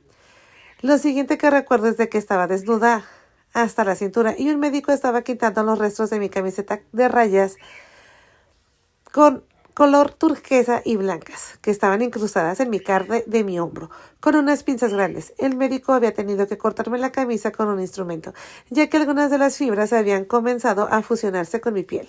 Me encantaba esa camisa, una de las pocas prendas bonitas que yo tenía, y ahora estaba fuera de rotación, pegada en mi espalda. Mi espalda estaba salpicada de quemaduras de 3er grado, no podía reconocerla como mía, y que no volvió de diferentes tonos de granate, por lo violenta escaldadura que recibí a manos de mi hermana. La horrible sensación física había sido tan intensa que me desmayé. Después, mi espalda estaba entumecida y no podía tocarla ni causarle un dolor soportable. Pasaron años de que yo pudiera aceptar una simple palmadita en la espalda, ya que la mayor parte de mi piel tuvo que renovarse y repararse por completo. Sin embargo, la herida más profunda fue el trauma emocional. Los sentimientos no son como la piel. No hay células nuevas que reemplacen a las dañadas. Esas cicatrices pasan desapercibidas. No se reconocen y no se curan. El daño verdaderamente irreversible que me causó fue la quemadura de mi hermana mayor, no el té. Su incendio fue deliberado. Quemó mi espalda y mi confianza. Cualquier pequeña esperanza que había tenido hasta ese momento de tener una hermana mayor se convirtió en tierra atrasada. Este fue un momento importante que inició mi viaje, me impulsó hacia el éxito. Una sesión de trabajo llevó a la siguiente. Yo era pequeña, era un pez gordo en un charco. La escena musical de Long Island era bastante pequeña y la boca a boca era el método para promocionarse. Como tenía 14 o 15 años, estaba escribiendo canciones y grabando coros y jingles para empresas locales. Estaba haciendo coros regularmente para estos jóvenes del tipo de Wainsworth. A ellos les gustaban los riffs de guitarra fuerte y salvajes. Y esas cosas mientras que yo escuchaba, o más bien estaba obsesionada con la radio urbana contemporánea, que era principalmente el R&B y el hip hop. Música de baile. Yo vivía para la radio. Aunque nuestros gustos eran claramente muy diferentes, me gustaba el trabajo de todos modos. Estaba haciendo demos para canciones y anuncios y aprendiendo a adaptar mi voz a la tarea, fuera cual fuese. El estudio era mi habitual natural. Como si estuviera en el océano. Cuando estaba allí me sentía ingrávido y todas mis preocupaciones externas se desvanecían. Me centraba solo en la música y aunque no me gustaban sus canciones, respetaba el trabajo que suponía hacerlas. Un día, mientras trabajábamos en una de sus mezcolanzas de canciones, les dije que yo también era compositora. Pensé que si podíamos trabajar en unas cosas cursis, ¿por qué no podíamos trabajar en las mías? Técnicamente había estado escribiendo desde antes de ser adolescente. Escribía poemas y bocetas de canciones en mi diario. De vez en cuando me quedaba sola en casa o mi madre dormía y yo tenía un momento de tranquilidad. En la pequeña y oscura sala de estar, sentada, encontré trabajo de inmediato. No tenía elección, así que hice lo que cualquier otro soñador sin dinero hace cuando llega a Nueva York. Cogí el periódico gratuito de los neoyorquinos, de verdad, el Village Voice, y miré los anuncios de trabajo. Acepté lo que pude y lo que conseguí fue trabajo en un bar deportivo en la calle 67 con Broadway, ingeniosamente llamado Sports en Broadway. Empecé como camarera, pero como pronto descubrió la dirección. Todavía era una adolescente y legalmente no podía servir bebidas, así que me trasladaron a la caja registradora. Vaya, fue un desastre. Era una trabajadora esforzada, pero había pasado la mayor parte de mi tiempo laborar en un estudio de grabación, y trabajar en la caja registradora no es como grabar coros. No estaba aprendiendo rápido. Y no era un local de barrio con clientes habituales y camareras sensatas como Flo Kiss, My Grips, en Alice, pero con la dureza de Nueva York. Esas tías me odiaban por arruinarles el dinero. Al final me trasladaron al guardarropa. Sencillo, pero mientras me esforzaba también me estafaban. No me permitían quedarme con las propinas, que es básicamente el atractivo de ser chica de guardarropa. Me daban $1 por cada abrigo, sabía que no era justo, pero también sabía que era temporal. Cuando llegó el verano, el guardarropa se convirtió en el puesto de venta de productos y me convertí en la chica de la camiseta de Ed Sports en Broadway. El puesto estaba justo en la puerta de entrada, así que lo primero que veía los hombres era a mí, con una sonrisa de bienvenida, con una camiseta blanca con la palabra Sports impresa en mis pechos. Agradecía la sencillez de todo. El uniforme era la camiseta y los vaqueros del bar. Y como solo tenía un par de vaqueros, era una cosa menos que tenía que esforzarme por comprar. No hace más de 3 cortos años estaba abandonada y sola, sin un centavo a mi nombre, tan joven y tan asustada, sin zapatos adecuados en mis pies. A veces ni siquiera podía comer. A menudo lloraba hasta que quedaba dormida. Pero aún así tenía que seguir adelante. Haz que suceda. También tenía un solo par de zapatos y me quedaban un número de medio más pequeños. Habían sido los de mi madre. Unos miserables botas negras de cuero con cordones hasta los tobillos. Eran básicas y utilitarias. Y las hice funcionar. En algún momento la parte superior del zapato se separó de la suela de goma, creando una solapa que golpeaba el implacable pavimento de la ciudad, mientras yo avanzaba a toda velocidad hacia mi destino. La hinchazón de mis pies por estar de pie todo el día con zapatos demasiado pequeños seguramente contribuyó a su desaparición. Los días de nieve eran peores. El hielo se deslizaba por la solapa, se derritía y se filtraba a través de mis calcetines delgados, y la sensación húmeda de cuero barato y húmeda me recorría la columna vertebral. Y ese año Nueva York tuvo una gran tormenta de nieve, digna de ser noticia. Pero me recomponía tan linda como podía y mostraba una sonrisa, haciendo mi trabajo, agradándome y solo esperando que nadie mirara hacia abajo a mis pies. Había tenido años de entrenamiento para vivir con las humillaciones, pero ahora no estaba en la escuela, estaba viviendo en la ciudad. Creía en mi corazón que un día lo lograría y tendría algunos de los zapatos más elegantes y que mejor se ajustan que puedes imaginar. Tenía una fe poderosa, pero también fui bendecida con tantas señales y actos de bondad de la gente a lo largo del camino, como Charles, el cocinero de Sports, que me freía una hamburguesa con queso grasosa y me la traía a escondidas con un vaso de sambuca. No era glamuroso, pero tenía una comida, un atuendo y unos pocos $. Cada día que lo lograba sabía que estaba más cerca de mi sueño. Caía de rodillas cada noche y agradecía a Dios por otro día en el que no me rendí ni me derribé. Sé que la vida puede ser tan dura y que sientes ganas de rendirte, pero debes de ser fuerte. Cariño, solo aguanta. Nunca encontrarás la respuesta si tiras tu vida a la basura. Solía sentirme como tú. Aún así tenía que seguir adelante. El trabajo en el bar deportivo era un medio, pero el estudio era el fin. Todo fue en mi demo. Un día, mientras comía abajo en el restaurante chino, saboreando con gratitud los bocados baratos de la única comida del día que podía comprar, vi una cara familiar. Era Clarissa, la ahora exnovia de Gavin Christopher, el amigo productor de mi hermano. Nos abrazamos como a viejas amigas. Le dije que me había mudado oficialmente a la ciudad. Cuando le expliqué en detalle mi caótica situación de la vida, como un ángel me invitó a ir a vivir con ella. Aunque se identificaba como una artista en apuros, afortunadamente para mí, Clarissa no estaba pasando por momentos tan difíciles. Vivía con una pareja gay en una enorme casa de piedra rojiza, clásica del Upper West Side, en la calle 85, entre la Central Park West y Columbus Avenue. Sospeché que era una de esas niñas que tenía un fondo fiduciario, esperándola una vez que superara la fase de artista hambrienta. Mi música era mi vida, la música era el único plan siempre. Aunque sin duda era una mejora con respecto a mi interior. Y abarrotado el apartamento, vivir con Clarissa seguía teniendo sus desafíos. Ella tenía una habitación con una puerta que se cerraba, donde había una cama tipo loft con un equipo de grabación debajo. Su habitación estaba al costado de la sala de El Estar, más grande. Mi habitación era una estructura descuidada tipo loft construida sobre la cocina en el área común que compartía con la pareja. Pero llegar a mi rincón para dormir tenía que treparme en la encimera de la cocina y subirme hasta el pequeño rincón. Era apenas más que un sótano y tenía suficiente espacio para un colchón doble, equipado con una almohada individual y una manta, un regalo de mi madre para calentar la casa.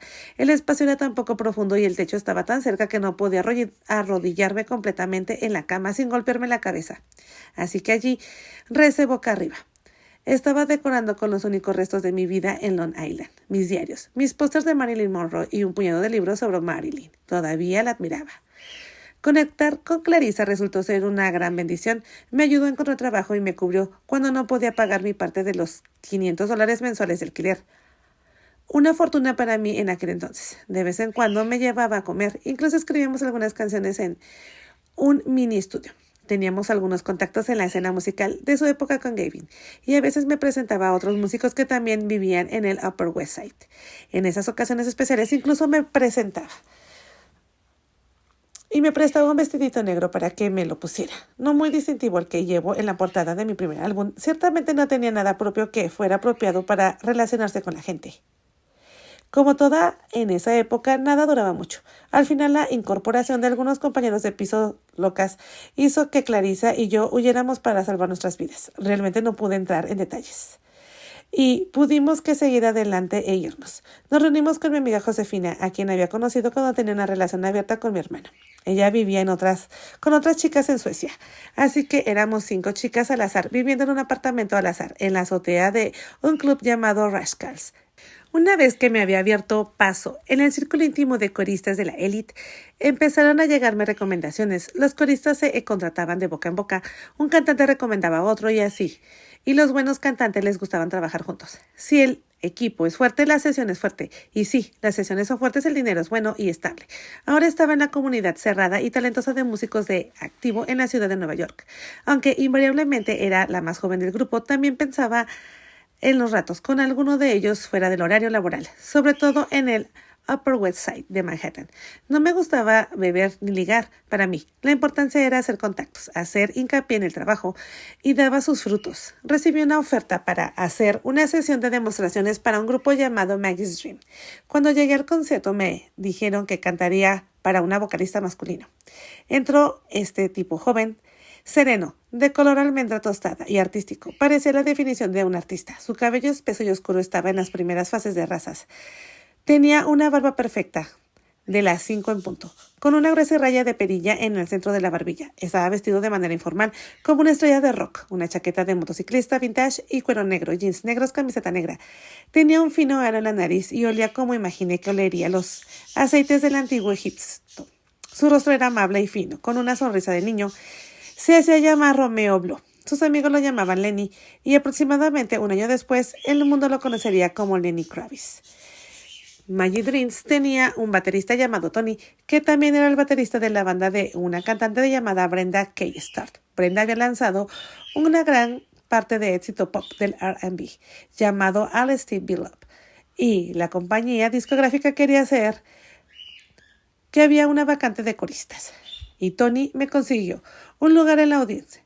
Estaba emocionada porque Brenda tenía una gran canción en la radio. Y ya sabes cuando me encantaba la radio. En la audición nos pidieron que cantáramos la canción de Brenda justo frente en la mesa donde ella estaba sentada. Lo di todo. Canté por mi vida, hice todo tipo de carrera y canté a todo pulmón la última nota. Cuando terminé, me quedé completamente quieta, volviendo a la tierra con el corazón en las llamas. Brenda me miró fijamente durante largo rato y de repente soltó una risita traviesa. Con su acento nasal y entrecortado dijo: «Estás tratando de robarme mi trabajo, ¿no?» Me moví, pero su risita se convirtió en una carcajada cordial. No me di cuenta de que se suponía que debía superar el canto al cantante que podía contratarme. «Mariah, esa es mi nueva mejor amiga», dijo rompiendo mi trance. «Espera, ella sabía mi nombre. No podía creer que alguien que tenía una canción tan importante en la radio ahora supiera mi nombre». Inmediatamente después de la audición, Brenda tuvo que volar en algún lugar para actuar, pero tan pronto como regresó me contrataron. Ella seguía diciendo: «Le conté a todo el mundo sobre esta chica, Mariah».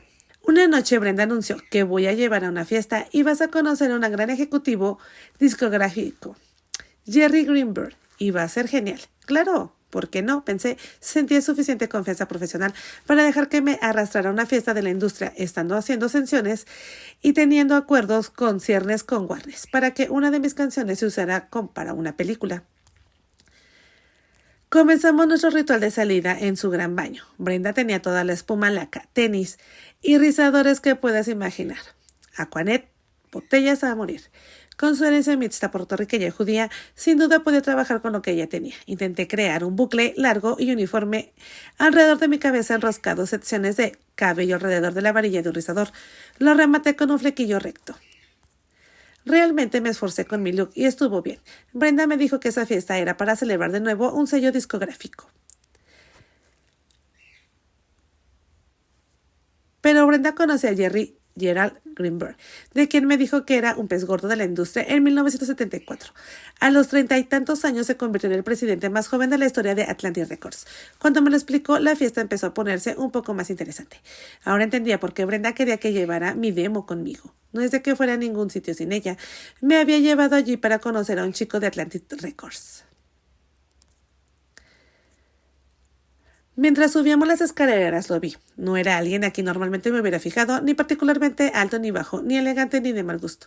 Estoy bastante segura de que llevaba un traje. Hubiera sido totalmente olvidadizo, si no fuera por sus ojos.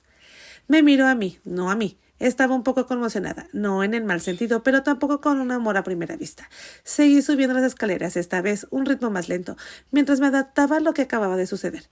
Cuando cerré la puerta del baño, la extraña sensación todavía latía a través de mí.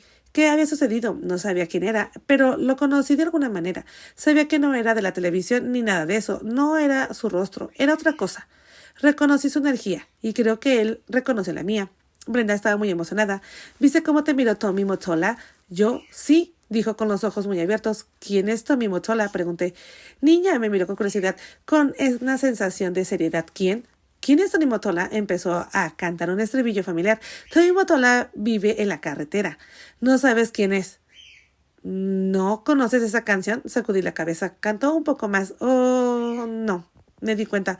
Creo que lo había escuchado esa canción. No sé. Me uní a ella. Era La Femme. Sí, de Bomb. Del original Savannah Band del Dr. Buzzard. Le dije que me gustaba esa canción cuando era niña. Brenda dijo, pues ese es ese Tony de esa canción. Es uno de los músicos más importantes de todos los tiempos. Brenda y yo nos dirigimos al lugar donde estaban todos parados. Yo estaba allí, de pie, preguntándome qué quería de mí si era un pez gordo. La fiesta estaba llena de chicas más guapas que yo, con maquillajes profesionales y un calzado mucho mejor. Tommy le dijo a Brenda, ¿quién es tu amiga? Las 3 palabras más intensas que había oído en mi vida. Brenda dirigió su respuesta a Jerry. Tiene 18 años, se llama Mariah. Tienes que escucharla. Justo cuando iba a entregarle a Jerry mi cinta de demostración, la mano de Tommy la cortó rápidamente. Le arrebató la cinta, se levantó, dejó la mesa y se fue a la fiesta. Fue extraño y desconcentrante. Yo pensaba, ¿qué clase de mierda es esa? Era un demo importante. Tenía alguna de mis mejores canciones. Acabo de darle mi demo a un importante ejecutivo discográfico. Estaba más concentrada en el hecho de que me quedará con una copia más de mi demo.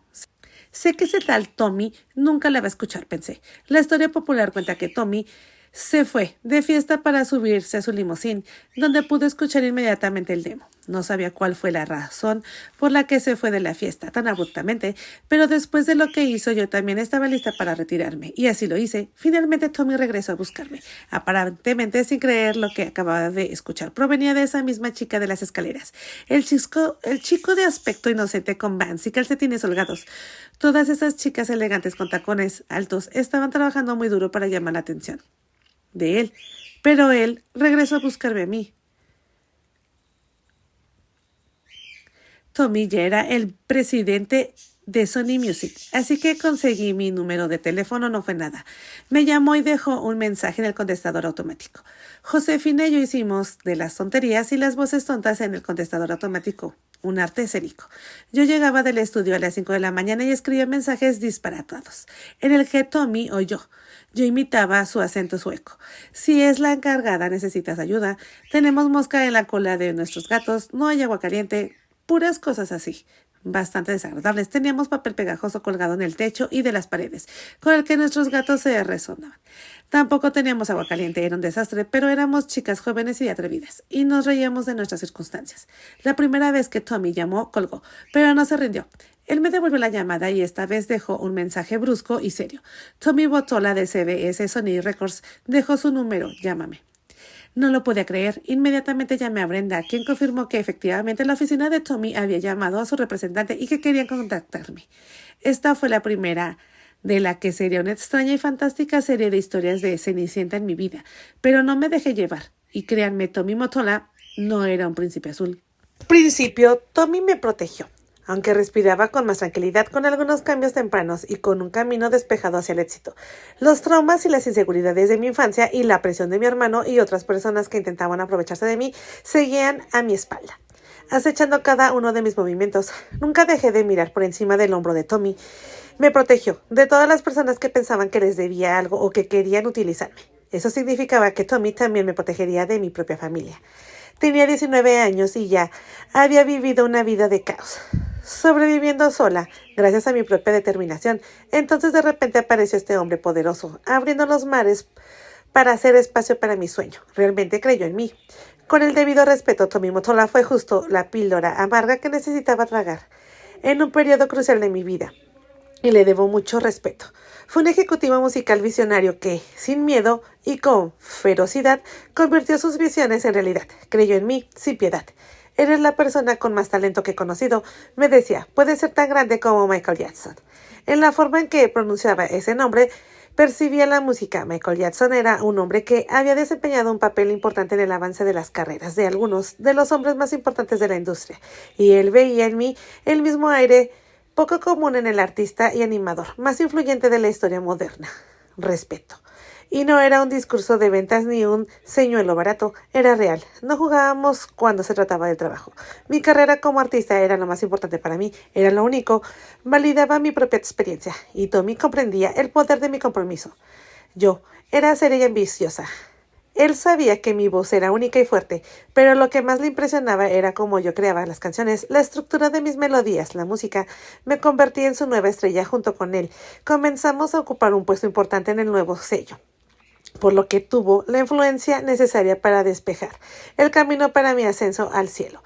Estaba dispuesto a mover cielo y tierra para que yo tuviera éxito. Yo reconocía y respetaba ese poder. A pesar de haber estado cerca de algunos de los nombres más importantes de la industria musical, Tommy me dijo que yo era la persona con más talento que había conocido. Era sincero y yo le creí. De verdad. Poco después de conocernos, Tommy empezó a hacerme propuestas románticas. Al principio era un poco torpe y adolescente, como enviarme ositos de peluche. Sin embargo, sus gestos persistentes y su atención constante también me dieron una sensación de seguridad. Tommy tenía una confianza descarada que nunca había visto de cerca. Me impresionó y lo vi como una persona verdaderamente empoderada, lo que me pareció muy atractivo. Sin embargo, debajo del brillo tenía la sensación de que había una energía más oscura que venía de él. Un precio que pagar por su protección, pero a los 19 años estaba dispuesta a pagarlo. Para mí, Tommy era una potente combinación de figura paterna. Socio comercial, confidente y compañero. Nunca hubo más fuerte atracción física, pero en ese momento necesitaba seguridad y estabilidad, una sensación de hogar, más que un novio. Tommy lo entendía y me lo propuso. Le di mi trabajo y mi confianza. Le di mi convicción y la combinación de mi código moral. La relación era intensa y abarcadora. Después de todo, ya trabajábamos juntos y así pasábamos la mayor parte del tiempo.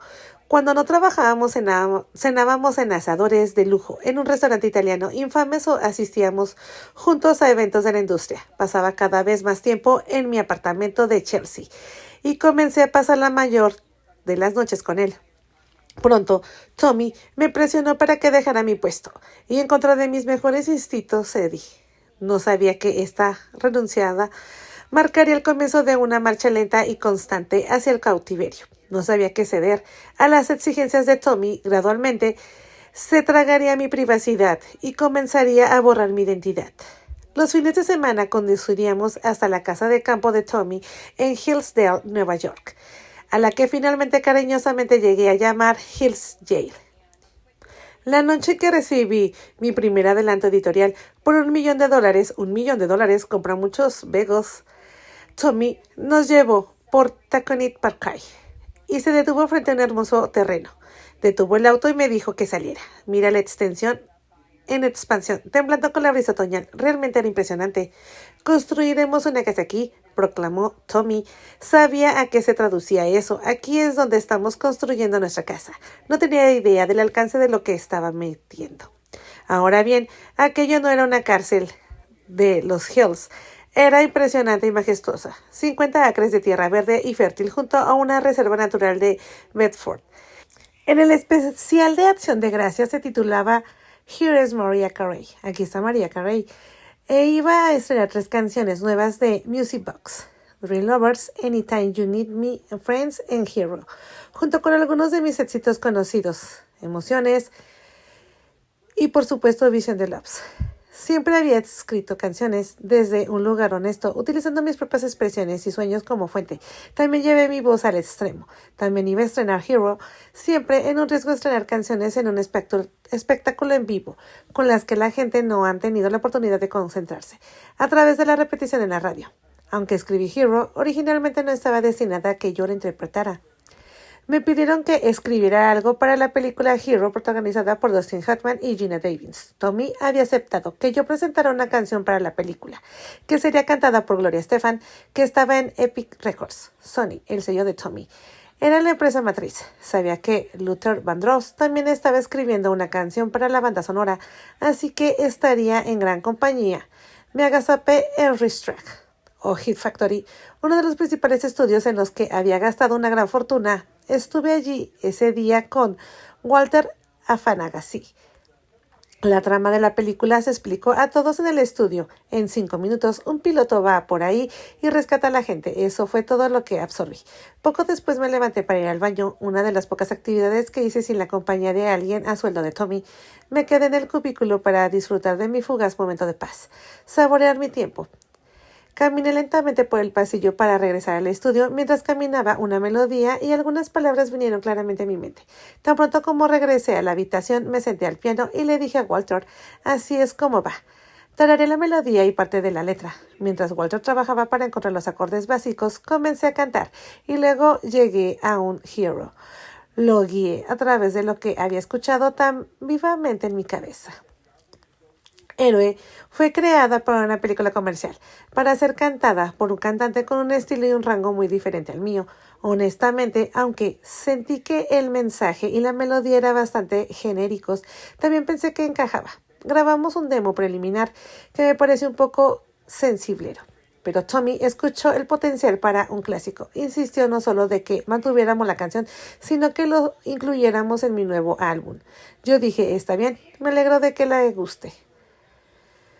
Para cuando llegó el espectáculo en el Scenetary, Hero había perdido su simplicidad y había ganado algo de profundidad.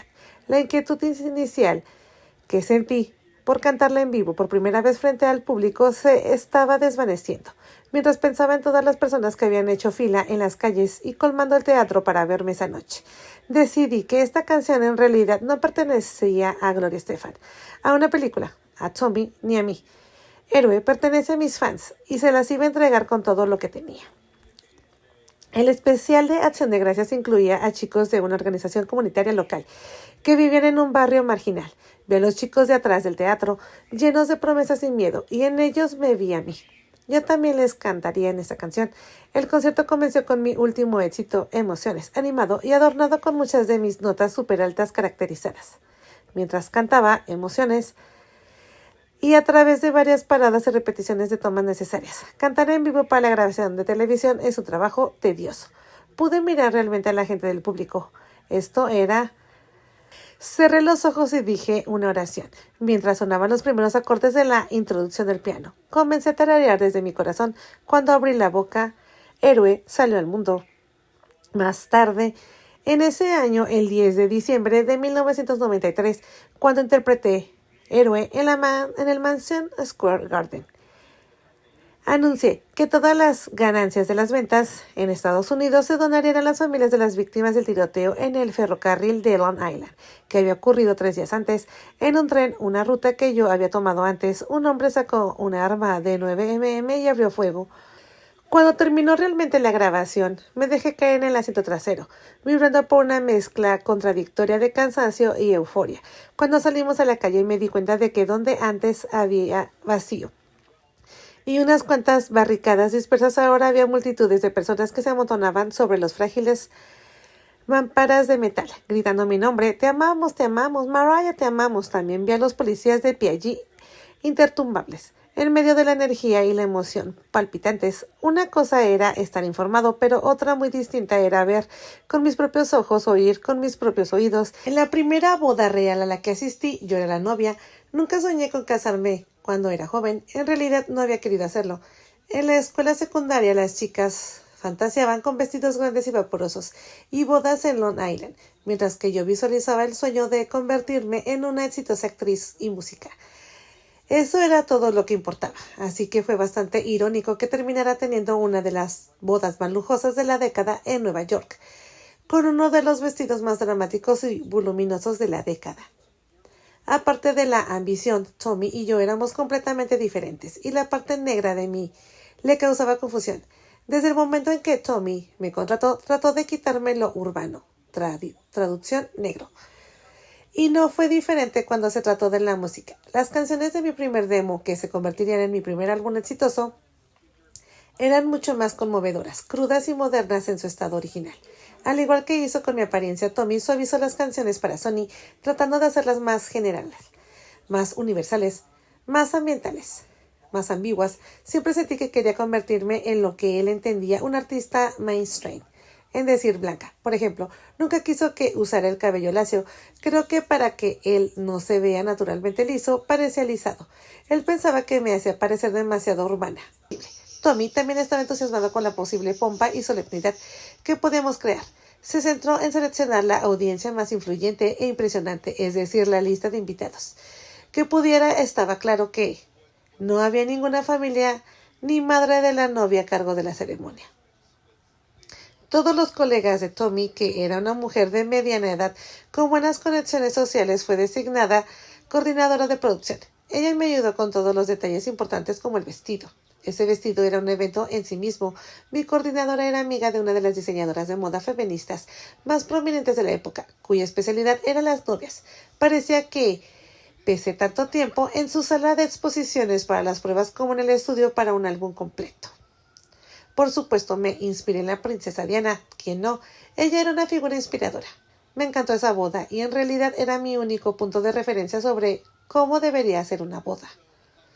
El corpiño encrustado estaba intricadamente incrustado con cristales y cuencas que explotaban en una enorme falda de vestidos de fiesta, que se mantendría a flote mediante capas y capas de crinolinas. Pero el detalle más notable era la altura dramática de la cola de 8 metros que requería su propio equipo de cuidadores. Sujeto a una tiara de diamantes, había un velo igualmente largo. Tommy tampoco decepcionó en su tarea. El reparo fue impresionante. La lista de invitados incluía pesos pesados desde Barbara Streisand hasta Bruce Springsteen, Bill Joel y Christine Brinkley, incluso Ozzy Osbourne y Edith Clark. Para colmo, su padrino fue Robert De Niro. Aunque entre mis damas de honor estaban mis amigas de toda la vida y de confianza, Josefina y Clarissa no me dieron ningún consuelo. Nadie podía. Tenían un miedo mortal. Apenas recuerdo la ceremonia en la majestuosa iglesia de Santo Tomás. Después de todo, necesitábamos un lugar que pudiera acomodar el dramatismo del vestido. Una noche, Tommy y yo salimos con un grupo de amigos y grandes ejecutivos de la música en un comedor bellamente iluminado de un restaurante italiano que servían una inolvidable focaccia caliente y que era frecuentado por los iluminados de la industria musical.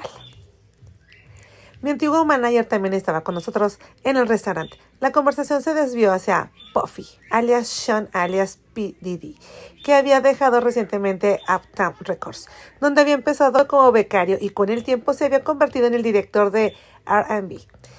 Ahora ya tenía su propio sello discográfico Bad Boys y su artista estrella era Notorious Big. Sonaba por todas partes en la radio y empezaba a difundirse entre una generación. El entonces director de Epic Records se volvió hacia mí y me preguntó, ¿entonces qué piensas de este tipo, de Combs? ¿Qué crees que le está pasando? ¿Te gusta su música? Me dirigió la pregunta porque yo era la persona más joven de la mesa. También me encantaba y entendí el hip hop y era el único artista ahí. Además, había trabajado recientemente con Puffy como productor. La mesa se quedó en silencio cuando me incliné y de mi evaluación honesta de que Puffy Combs y Bad Boys eran definitivamente hacia donde se dirigía la música moderna. No mucho tiempo antes, en nuestra mesa de la cocina, Tommy había compartido su propia opinión conmigo y con mi sobrino.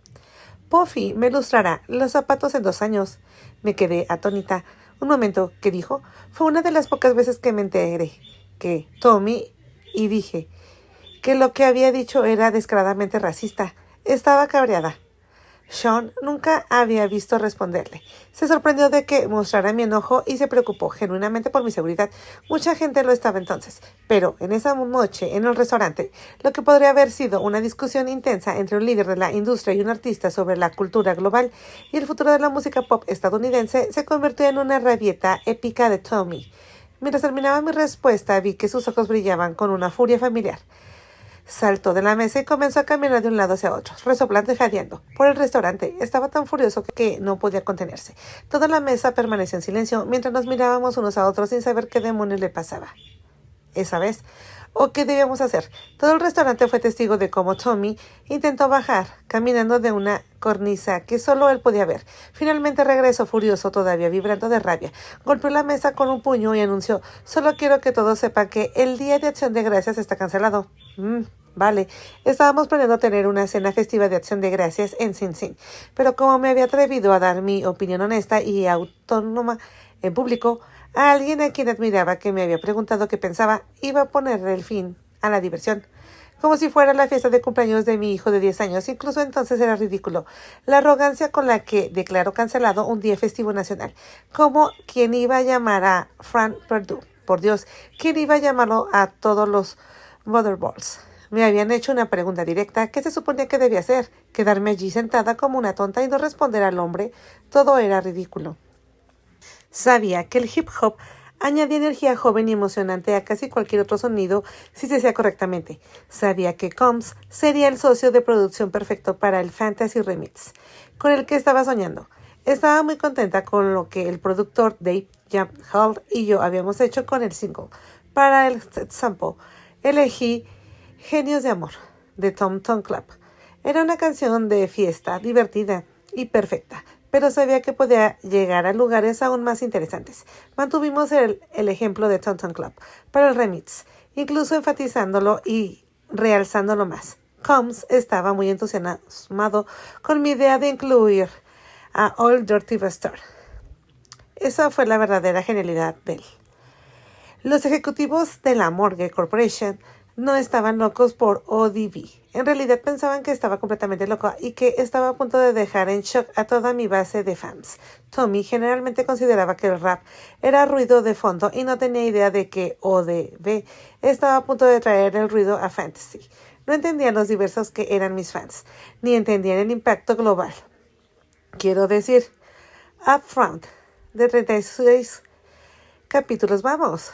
Era un movimiento, un tipo de grupo que aparece una vez en una generación, y ODB era un miembro muy especial. Realmente creí que aportaría algo increíble al remix.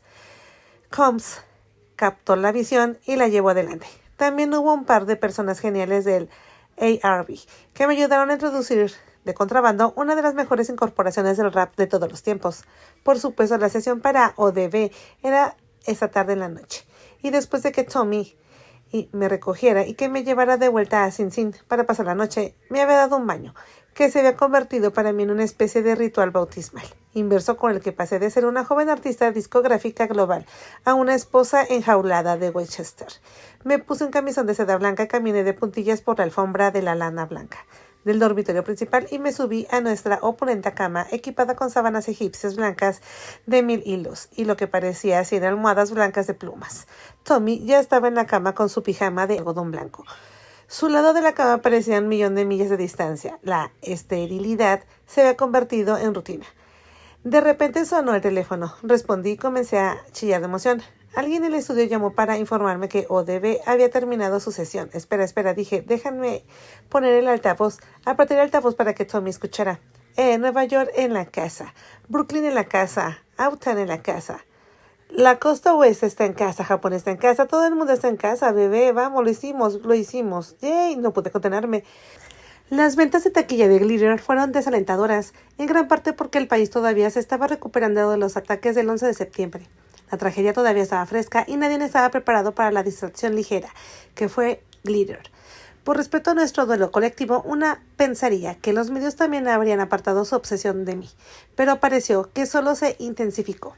Después del estreno de Glitter, me quedé en Los Ángeles para prepararme para el Teletón América, atributo a los héroes, en honor a los miles de personas que fallecieron en los ataques. Organizado por George Clooney, sería mi primera actuación desde que salí de la pesadilla de mi familia. policías e instituciones, las mayores estrellas del entretenimiento, Tom Hanks, Stevie Wonder, Muhammad Ali, Robert De Niro, entre otros, salieron unidos como estadounidenses. Canté héroe, mientras los estadounidenses, los socorristas y tantas personas valientes y anónimos mostraron al mundo cómo son realmente los verdaderos héroes. Nunca imaginé, cuando escribí esta canción, que significaría tanto en un momento tan horrible de la historia. Estaba ansiosa por volver a Nueva York. Fue inspirador ver cómo la ciudad se puso inmediatamente a trabajar para recomponer tras los ataques. Y yo también estaba ansiosa para recomponer mi vida. Todavía no me permitía volver a vivir en mi ático, ya que gran parte del Bajo Manhattan seguía cerrado por razones de seguridad. Mientras tanto me alojé en un hotel y bloqueé a mi familia y a otras personas para que no pudieran llegar hasta mí. Estaba despertando de la pesadilla que había creado y tenía que buscar mi propia ayuda. Quería desesperadamente volver a estar bien. Mi carrera lo era todo para mí, y debido a mi madre, mi hermano y Tommy, casi me la arrebataron. Honestamente sentí que casi me mataban. Estaban cerca, pero no me mataron. A mí ni a mi espíritu. No dañaron permanentemente mi mente ni mi alma. Pero, Dios mío, que sí lo intentaron. No hay nada más poderoso que sobrevivir a un viaje al infierno y volver a casa cubierta por luz. De la restauración. No fue un viaje fácil de regreso a mí misma y a Dios, pero me puse de pie y caminé hacia adelante. Decidí que nadie me iba a detener ni a quitarme todo el poder de nuevo. Años después, el patrón seguía vigente, como suelen hacerlo los patrones. Mi familia no cambió. Una de las definiciones de locura, se dice a menudo, es hacer las mismas cosas una y otra vez y esperar resultados diferentes. Mi versión de locura era permitir que me hicieran lo mismo una y otra vez, las mismas personas. Por favor, cambia tu elenco de personajes, me decía. Si bien no podía cambiar los personajes de mi madre, mi hermano y mi hermana, sí tenía el poder de cambiar la forma en que los caracterizaba en mi vida.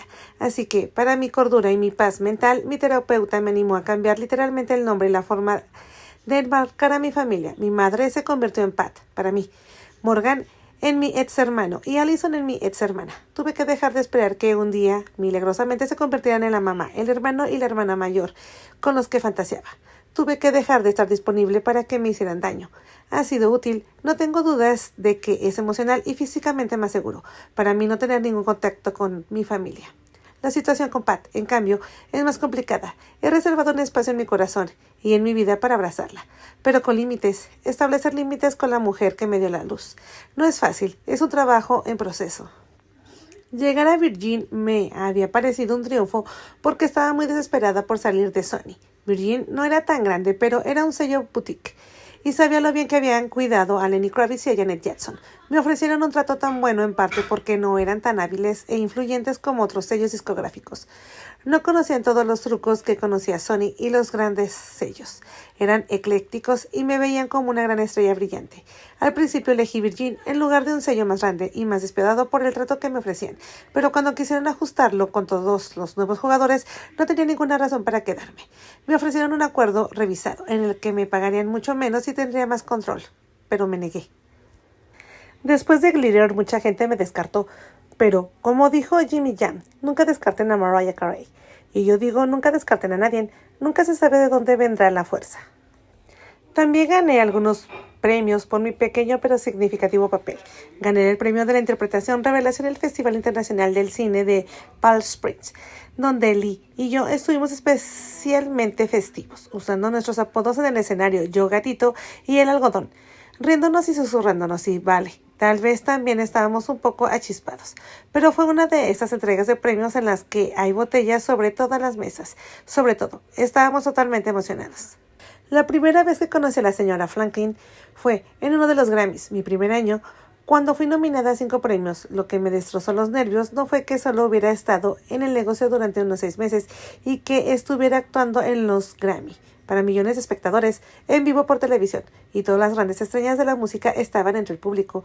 Lo que más me preocupaba era el hecho en que tenía que cantar frente a ella, lo que yo creía que era la indicada. La señora Aretha Franklin tenía que cantar Vision of Love, con Aretha Franklin sentada en la primera fila.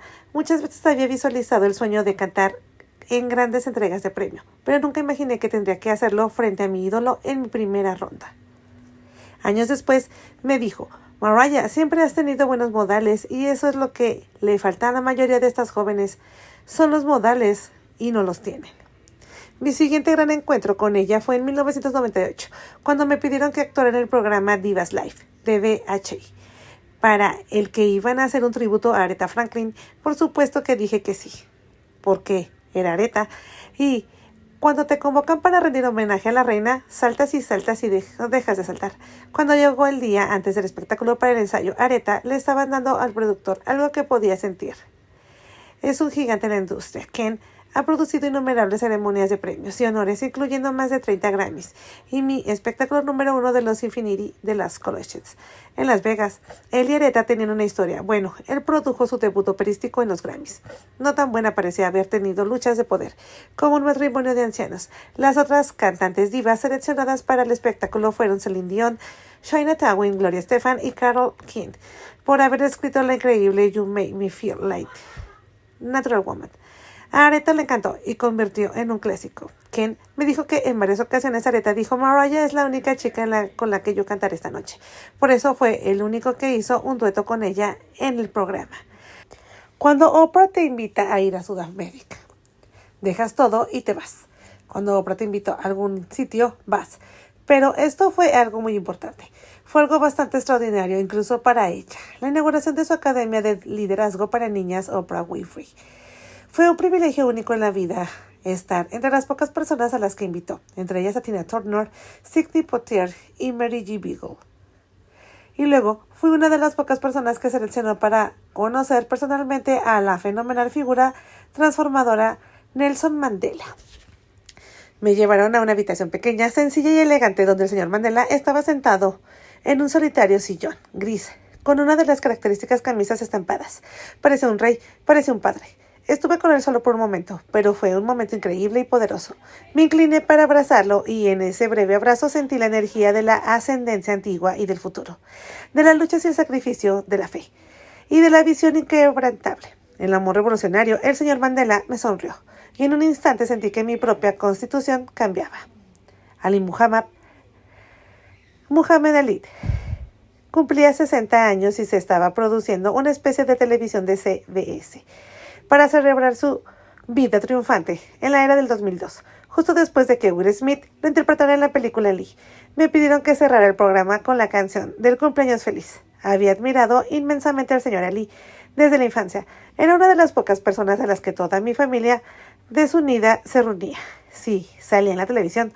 Todos nos reuníamos a su alrededor. Todos estábamos de acuerdo en que Muhammad Ali era innegablemente el más grande. Para mí era una gran presencia, como la de Michael Jackson. Inspirada por el momento de Marilyn cuando cantó al presidente Kennedy. Hice un pequeño arreglo del clásico y canté suave y entrecortado al principio. Happy birthday to you, happy birthday to you, happy birthday to you. Feliz cumpleaños, feliz cumpleaños. Después de lo cual pasé a una gran interpretación vocal tipo coro gospel. Por supuesto, me sentí honrada de tener la oportunidad. Sin embargo, no me di cuenta de que mi canto a un ícono inspirado en otro ícono podría haber sido un poco inapropiado.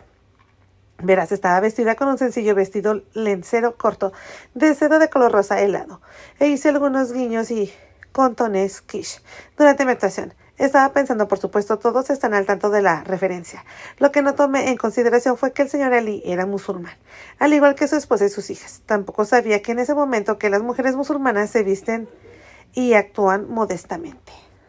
Promocioné y presenté Merry Christmas 2. Mientras estaba enormemente y peligrosamente embarazada. Una invitación que simplemente no pude rechazar fue interpretar una canción que escribí llamada One Child, un niño. Para el especial anual de Navidad en Washington, el número 29, se filmó en el majestuoso National Building Museum y canté con un coro completo de jóvenes hermosos y llenos de esperanza que me respaldaban. El presidente Obama, en ese entonces, y la primera dama, más Sasha y Malia, estaban en la primera fila, directamente en mi línea de visión, radiantes de dignidad. Fue un gran honor actuar para los Obama y por extensión para el país. Nuevamente, para el final, todos los artistas estaban reunidos en el escenario y la primera familia se unió a nosotros. Antes, Nick había sugerido que le dijera a la primera dama nuestro deseo de entonces. Ella y el presidente estaban caminando por la fila agradeciéndonos a todos. Y cuando ella vino hacia mí, aproveché el momento y le susurré al oído que iba a tener gemelos después de cantar One Child. Michelle Obama, nuestra histórica primera dama, fue la primera en saber que íbamos a tener 2 hijos. ¡Qué bendición! Monroe y Moroccan. recibieron sus nombres porque querían que tuvieran las iniciales MC, como yo. Mi preciosa hija obviamente recibió el nombre de mi héroe de la infancia. La ecografía reveló que su posó como una estrella de Hollywood, reclinada y tumbada en el útero. Llegamos a Morgan porque tanto a Nick como a mí nos encantaba el nombre, porque es uno de los mejores raperos que lo han hecho. Morgan era un nombre un poco híbrido. Rimaba con Rekin. Es un país hermoso y místico donde tuve una experiencia especial. Y es el nombre de la habitación donde sugerirían tantos momentos creativos y mágicos, incluyendo el momento en el que Nick me regaló mis dulces. Fue maravilloso y divertido cuando nuestros bebés eran pequeños. Juntos, Nick y yo los colmamos de tanta alegría, atención y seguridad como pudimos. Pero junto con el doble de alegría vino el doble de responsabilidad. Fue mucho trabajo y mucho tener que estar en casa y disponible. Hacer los ajustes necesarios para ser padres que trabajaban en el mundo del espectáculo afectó nuestra relación y al final de nuestro matrimonio llegó rápido. ¿Cómo empezó? Aunque teníamos acuerdos prenupciales, el divorcio tardó 2 años en hacerse definitivo y costó cientos de miles de dólares en honorarios legales. Insisto en llamarte por tu nombre, nena, siempre en algún lugar, pero no estás ahí para mí. Sinceramente creo que Nick y yo podríamos haberlo solucionado entre los dos, pero los ecos y las emociones se inflamaron, lo que no puede traducir en muchas horas facturables de abogados. Y al final así fue. Fue duro, ambos queríamos asegurarnos de que todo estuviera bien para nuestra familia. Siempre seremos una familia y hacemos que funcione todavía. Nos divertimos juntos, recordamos y bromeamos, y ambos estamos seguros de que Rock y Roy son, de hecho, nuestra luz. Todos los días nos dan buena vida. A menudo me he preguntado si alguna vez ha existido una familia perfecta. Ya no me lo pregunto.